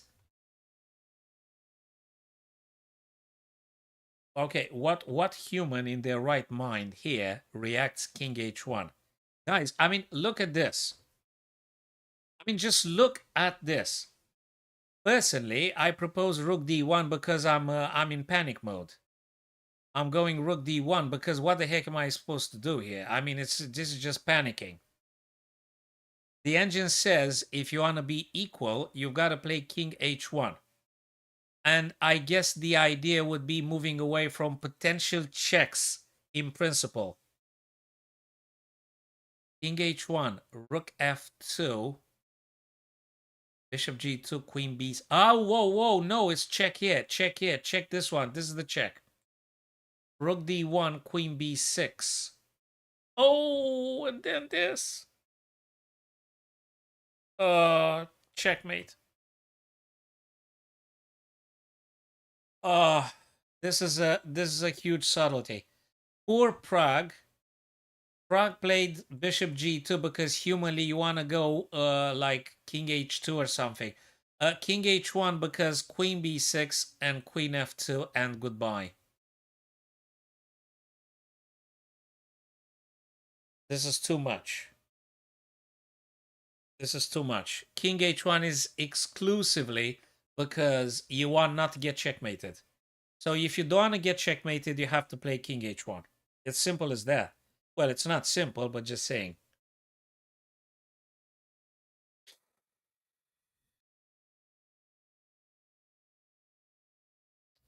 And king h1 would have been perfect, equal game. I'm so sorry for Prague. I'm pretty sure if Prague had more time, he would have seen it. He would have seen it if he had more time. But our lad just went low on time. He went very low time. I'm really sorry for Prague, obviously. Yaka, no. Oh, whoa. Ah, you know what's coming. Something like this, it's coming. And if you're going to take... Oh my god, he's in 15 seconds now? 12 seconds now? I'm sorry, Prague has got a problem with the time. That is the reason he actually blundered. He blundered because of the time. He blundered because of the... It is what it is. I'm sorry for Prague. Now, they've got the half an hour extra, but it looks incredibly bad for Prague now. It looks very bad. It looks very bad. They're going to be doing this, guys. Even if you play this, takes. Check. What? No, you can't. This is game over. This is game over. This is game over. That's it. Even if he got the half an hour extra, unfortunately, he got in such a bad position that it cannot be salvaged. It cannot be salvaged, and it's actually savage. It cannot be salvaged. It's savage. And it's the end of it. Very soon for Prague. I'm afraid there's nothing here. There's nothing here. Oof. Tough. Tough. What the heck did just happen? Rook d2. What? Okay, so let's go back a little bit. Yeah, e5 makes sense. Check. Okay. King. Okay. Yeah. Okay. So I don't see any problem here because the e5 gonna go e4. This guy's gonna go here. We have a check. Okay. Okay. Still, the race gonna be won by black here because you're gonna have just 3, and white's gonna need 1, 2, 3, 4, 5. Exactly. Simple mathematics. Simple maths. Check. King g5. Rook takes. Rook takes. Pawn goes. You need 4 steps, but I only need 3. Bang. Boom. Bang. Boom. Queen. Game over. Yeah. And the queen also hits the rook, which is on b5, so to speak. Yes. Yes. If Magnus played e4, as I had suggested, that means it's the good move, because he is the supreme. Well, no, the supreme endorsement is Stockfish, I guess, is the AI. But if Magnus played it and the engine actually confirms, it's probably the right calculation here. Rook d5 not gonna do nothing. What Rook d5 gonna do is just a check, and g2 is still a major liability, and then these guys cannot be stopped. So Prague is disqualified today. I mean, probably in just a couple of moments by Eric Gaisi. Eric Gaisi qualified. Dominguez Perez qualified. And by the looks of it, Magnus qualified. If there is no human surprise interfering with the most obvious, we should be having Magnus forwards, Eric Gaisi, and Dominguez Perez. And I don't know about the Vidit. Sorry, I just completely forgotten. Apologies. Let's go. Hey, that's a hell of a game. Oh, it's that game in which I didn't see any way to be pushing forward. What is going on? Oh, Blackstone. Gukesh out, Prague is out, and Fabi Caruana out. This one, though, I cannot say. I cannot say. I can identify a couple of weaknesses for Black here, but how do you actually get there? How? What do you want to do? How exactly you want to proceed? Because it's not clear at all. I mean, if they play this and you want to play this kind of stuff, they're going to be doing this and goodbye. If they play this and you play this, they're going to be doing this, and I'm not quite sure what's going to happen. If they play rook to h8 again, and you're going to go here, you're going to drop the bishop. So it's not that easy. If they play this, probably you got to drop the bishop back. Where is the progress? By a thread, Baron, I would say you are correct. But how exactly is White going to make a noticeable progress here? How exactly are you going to push things, forward? On paper, on the board, looks phenomenal. It's brilliant. It's great. I love White's position here. But how is Vidit going to do? Need I remind you guys that Vidit is 16 minutes and Abbasov, I don't know what happened. The guy is on 60 minutes. If I were Abbasov, I would do a coffee refill. I mean, after this move, I'll do a coffee refill, coming back, take a nap, wake up in 15 minutes, and then think again. Why the rush? Why the rush? 60 minutes. You don't have to move. I mean, make a move, like rook h8, then go. Get a coffee, go to the loo, come back, set the alarm for the wristwatch, take a nap, wake up, then think. Something like that. He's got all the time in the world. All the time in the world. They went past the 40 move. That's why it's 60 minutes for this guy, for Abbasov. So it's not very clear how Vidit gonna capitalize if he's gonna do something. I can't see anything here. How do you move things? If you had the white pawn on the D file, but even so, really, it's as a fortress. This is looking like a fortress. It's impenetrable here. The bishop gonna stay there pretty much forever. King's gonna stay here forever. The rook's gonna be going to the H and F, and exactly, rook H8. I did call it rook H8. What is White gonna do? I would bet bishop G3. Anything else looks very bad. Again, you're gonna do king h3, gonna be g5, then white's gonna cry. Vidit's not gonna do that. Vidit's gonna drop bishop g3, and they're gonna draw. They're gonna draw and fight another match. There's gonna be a tiebreak here. This guy's gonna play a long game. Okay, he wanted to play what exactly is going on here? Bishop e1. It's still the same. Okay, whatever. Nothing happens. He can play bishop g3, bishop e1 all day here, baby. There's nothing here. g3, e1, g3, e1. This is it. You can't push because obviously it's gonna be with check and things, so there's no result here for the time being. I mean, the result is draw. Result is simply.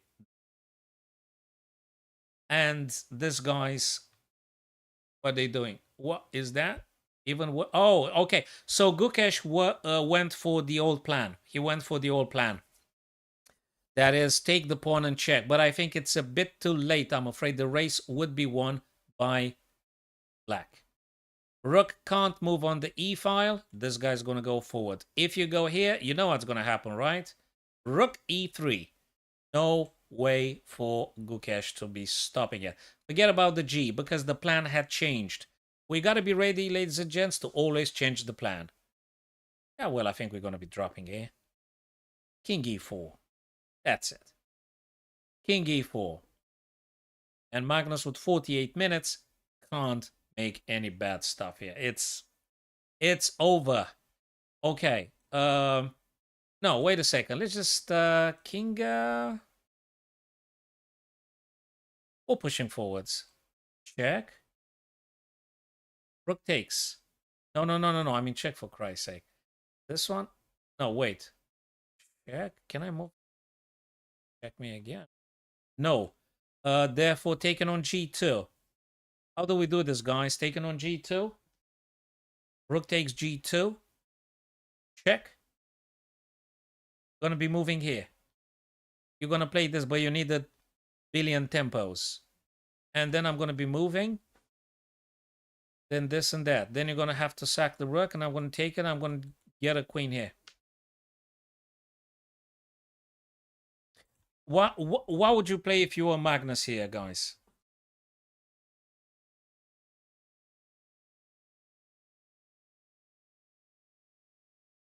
What would you play?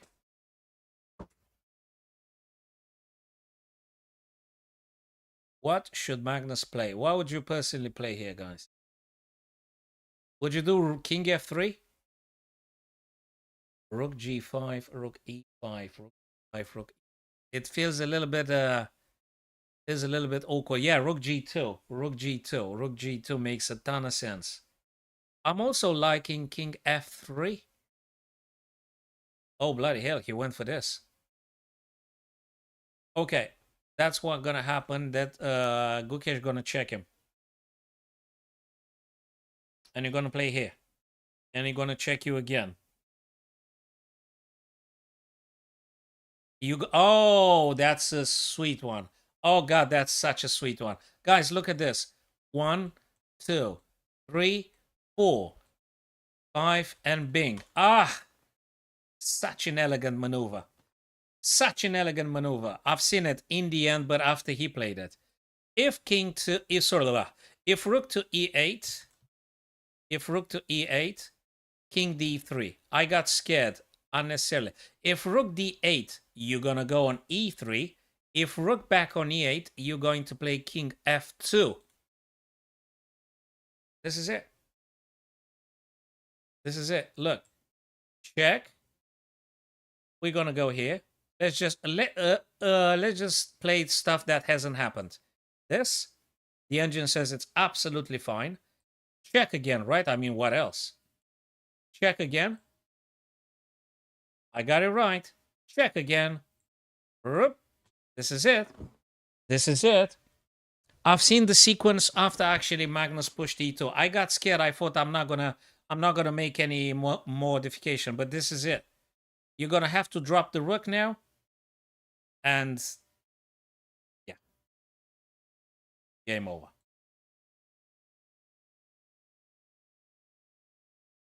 Yeah, this kind of ideas. Black's gonna win the race anyway. Wow, wow, wow, wow, wow, wow. That was Magnus Gukesh. So, Magnus qualified. Uh Erigaisi will be qualifying very, very, very, very likely. And Dominguez Perez and Vidit, I cannot say what's going to happen in this match. Probably they're going to be playing another one.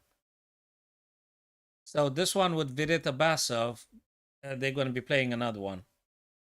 They're going to be doing tie breaks because there's just nothing happening here.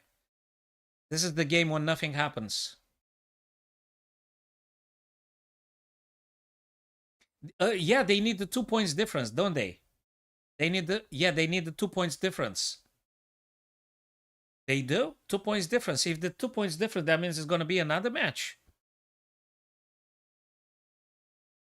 Or it's a tie break or something. No, sorry, I need to read the format again.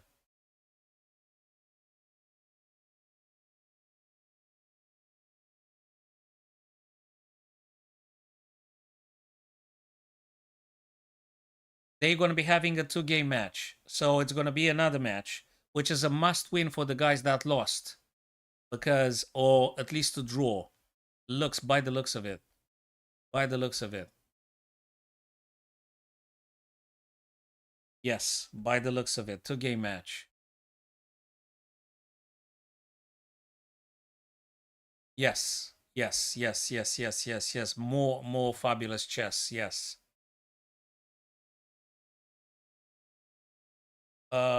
Yeah, okay, of course. Except let me go back to FIDE World Cup 2023. And yeah, so in this match here, obviously Prague doesn't look very optimistic. In this one, Dominguez Perez should be winning. And in this game, nothing happens. In this game, Vidit, Abbasov, nothing happens. And nothing will ever happen unless someone unnecessarily forces something. There's just nothing to do. Black just needs to sit tight and do nothing. Just moving rook to H and F, H and F, H and F, H and F all the time. And Vidit needs to be a wise guy and only playing G3, E1, G3, E1. That's all you need to do and fight another one.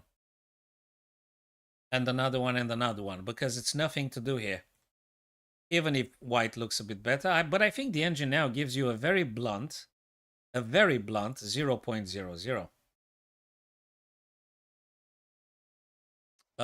Awesome accuracy. I am sure that the Super GMs played awesome accuracy. They played the Sicilian.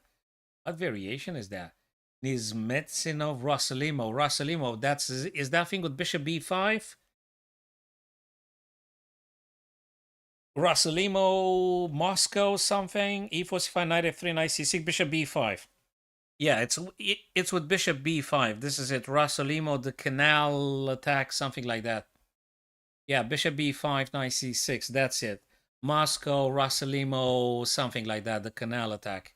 Bishop B5, if I am correct, if memory serves right. So, guys, look at this. Abbasov simply repeats rook to D8, which the guy was there already previously. So now Vidit, like a wise person, should do bishop H4, and then that's it. What is Vidit doing? What is Vidit doing? He's not in a position to mess around here. He's on 16 minutes. The other guy's got 1 hour. I'm not okay. It doesn't look like he's losing or anything. For that matter, looks like he actually quite improved a bit. He's going to line up bishop and rook on f6. Now that's an intelligent one. That's a nice thought here. But do you think black's gonna wait? Do you think black's not gonna play rook h8? So I think it makes sense what you're saying, Varon. It does make sense. and I totally appreciate. But rook's gonna play back on h8. How are you gonna get bishop to h4 and rook on f2 for f6? How exactly are you gonna do that? Not mentioning, yeah, I mean, it's too early to say that. It's a nice thought, but how are you gonna enact it actually? g5. You blocking your own bishop. You're making the pawn on g4 a target. You are potentially encouraging, if g5, you're potentially encouraging either h8 or f8 and then coming down of the rook here, which combined with the bishop might be grabbing your pawn. So I think g5 would be sort of losing if I am correct in my assessment. I'm not very optimistic about the g5 idea. You're putting your pawn on a dangerous square, attackable by the bishop. I'm not sure. I do not recommend g5, Varon. What I would have said, Vidit probably should have just played for a draw this one. Just play for a draw this game, go do another one. I don't know, play an Alekine's defense or something next time with black. Just play something. Play some funky Sicilian, play something if you... Oh, absolutely, I would just draw this one, go for it, because there is no clear way to get a huge advantage of anything. What advantage? How? Oh man, Vidit should draw this one. Yeah, she should just draw this one. I told you Abbasov could make a move like rook h8 and go for a coffee and take a nap. I don't know. Eric guys in Prague, I'm so sorry for Prague went low on time and he blundered massively. Bishop is pinned. I reckon we're going to be witnessing very soon rook to e1, and good luck with anything. There's no good luck. It's a matter of doing very, very bad for white now. This is just very sad here for Prague, and very, very good for Eric Gaisi.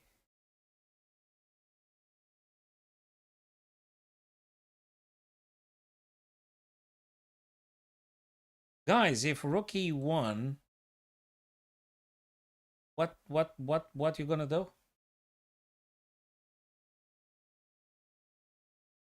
No, but anyway, it is Prague's turn. Yeah, of course. Yes, Thinkbox, that's it. You are correct. But it is white's turn, so I guess this is a bit too early. It's white's turn. For the time, just for the record, it is white's turn to move. And I reckon the black king will be coming. I mean, is there anything stopping the black king? I'm just saying. King e5, king d4, king c3, king c2. Is that playable? Just to support the pawn. Just to support the pawn.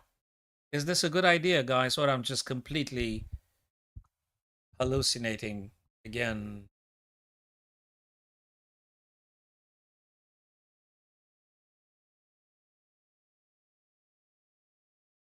I think that's the plan. I don't know. I mean, white is very limited in its scope now. I don't know what white can do. I don't have a good move for white, that is. Should white be playing?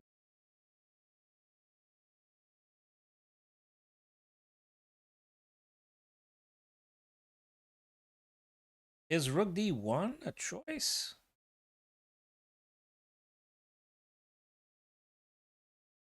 Five, e5, king e5, king h1. Yeah, that's good. Because e5 Thinkbox, you're probably suggesting bishop g2 looking at the b7 pawn, thus clearing the way for the potential pawn's advancement. That makes sense.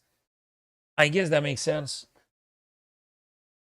Or maybe rook d1. Anyway, it's bad for Prague. Because this pawn is very advanced, and I guess black would be playing this. Bishop is absolutely pinned. Bishop is absolutely pinned. Yeah. So you got to spend another tempo. You got to spend another tempo for king h1. And we know that every tempo in this kind of stuff matters absolutely. Absolutely, yeah. Not an easy one. Hell no, not an easy. Very tough for Prague here. Erigaisi Prague. Erigaisi looks like the winner now.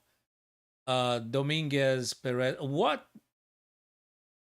Rook check and king h1. You're talking about the position with the Erigaisi Prague?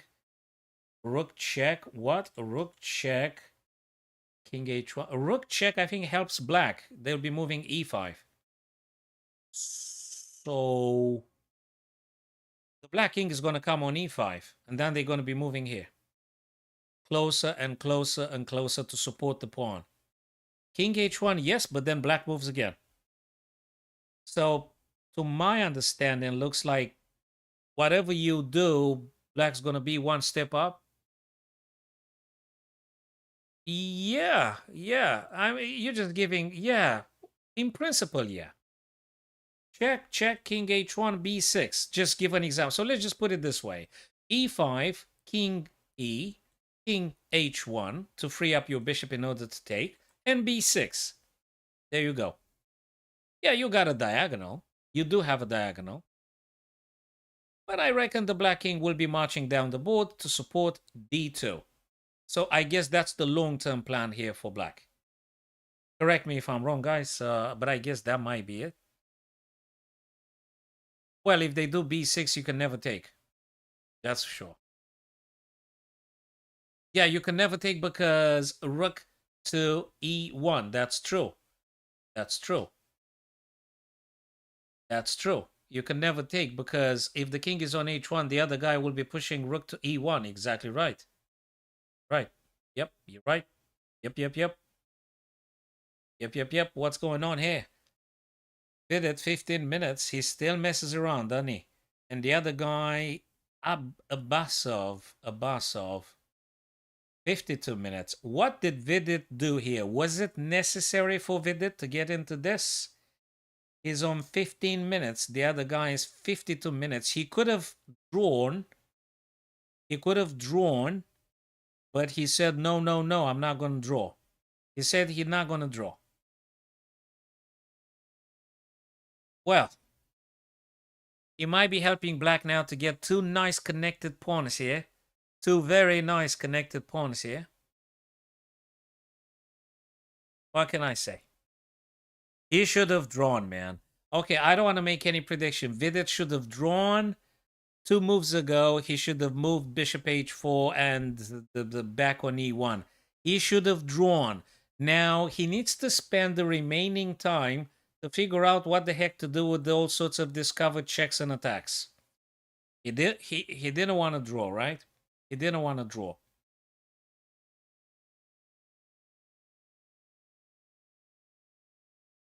No, but actually, I think he kind of like do it against himself. You know what I mean? Sometimes you gotta be wise, and if the position looks pretty much stuck, just don't force it. I mean, just don't squeeze unnecessarily. I mean, you might be making it even worse. I mean, I can see now that the black rook, which was previously just roaming shyly on the H and F file, now how the heck that rook actually become on a very, very attacking, aggressive square? And it's incredibly backed by 2 pawns, eager to take the white rook if the trade would happen. And when these guys take, either black connects the pawns or they open up this. So I don't know what exactly Vidit achieved, which is, let's say, stubbornness not to draw. Better pawns. Well, the better pawns now will be addressed very shortly. Okay, I understand that Vidit has the pawns on white squares. True. And also the a3 pawn will go on a4. True. I understand that the black pawns are, these guys are not dark squares. That is also correct. So if rook were to take And this guy takes. Bishop will be hitting here. You're going to play a4. Okay. Then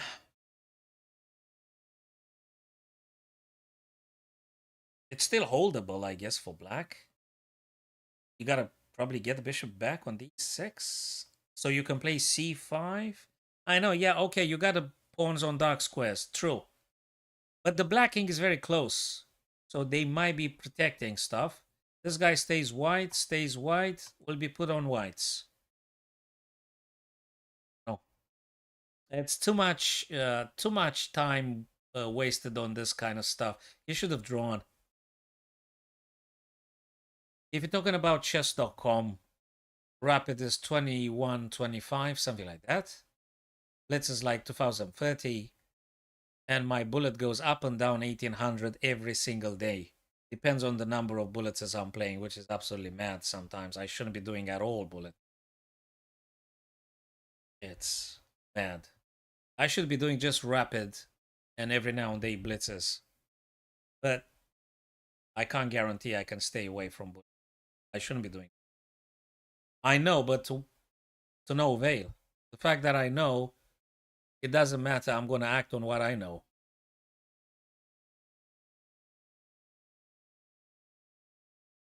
Rook e2.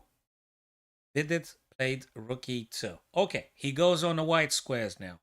He wants to play probably bishop f2, right? He does know he's going to get checked if black chooses to play. Oh, by the way, is that a good move? e4, that will be check.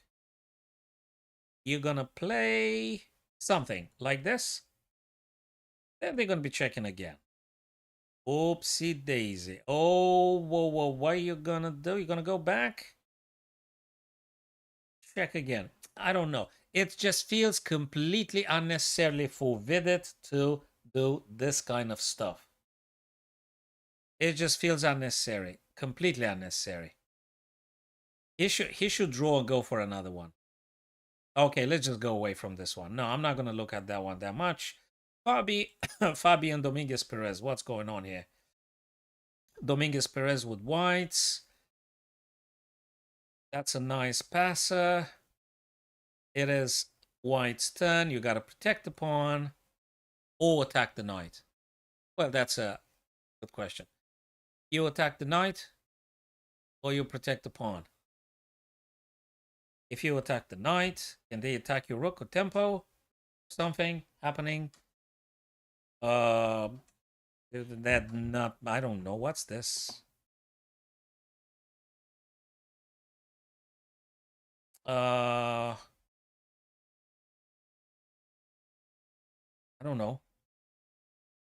You got to play this one very carefully. I'm not sure. Okay, so what is? Oh, wait a minute. What the heck am I talking about? This is rook d4 for Christ's sake. Just rook d4. Rook d4. Rook takes. Knight takes. That's it. I'm just okay. Off the track here. Rook d. But no, you can't. Yes, you can.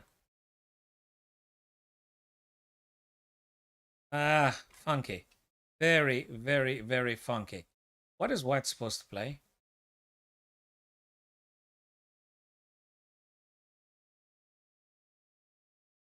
The hell is white supposed to... Oh, that's such a nice found.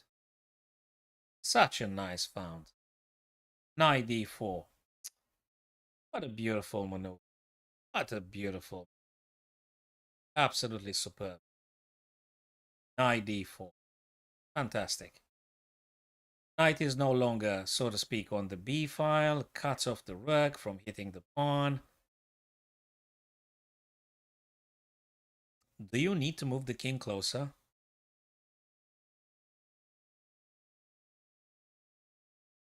Or do you just... No, you can't push the pawn.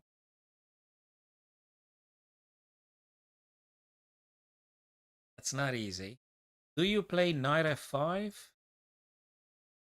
That's looking good. I like knight f5. Knight a5, it's good because it protects the pawn on d6 with the knight. Thus, rook becomes free. So from this point of view, it might be sweet to play. Okay. Okay. Okay. Hold on a second.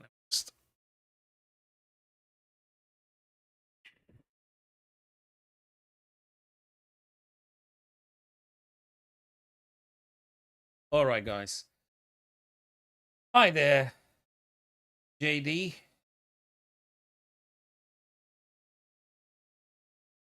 Yeah, so by the looks of it, knight f5. That's us, the engine.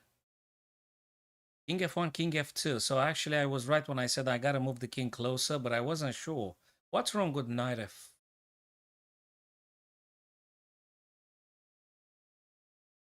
King f2, king f1.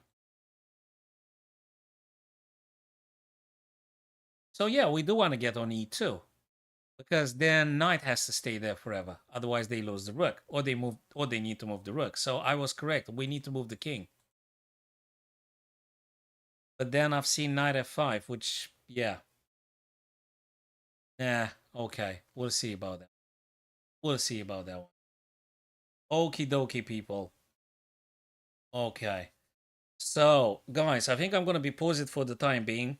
And if I'm not coming back at 7 p.m. this evening, definitely tomorrow afternoon, UK time, like 1 p.m., we're going to be looking at another set of beautiful games. And we're going to be doing more analysis of this Super GMs games together, trying to understand what they do. And maybe we're going to just hit an arena. Maybe, yeah, an arena should be done, maybe not when these guys are playing. So that would be like 7 p.m. or something like that in the evening. We don't want to play the arena whilst Carlson and Fabi and the other guys are playing because we want to see their games. So if we had to do an arena, would be not when the FIDE World Cup happens. Okay, so for the time being, guys, I'm going to be pausing it. Enjoy the rest of the games. We're going to have a long game today, beautiful, with full of chess. And if I'm returning around 7 p.m., just don't forget to follow me so you get notified when I go live. So I might be coming back at 7 p.m. If not, tomorrow afternoon, 1 p.m., will be returning. Totally appreciate your presence. Thank you, Varon, JD, Step 65, Pranav. Who did I miss? OMG, and the rest of the guys. There were a couple more people here. Okay. Thanks, people. See you.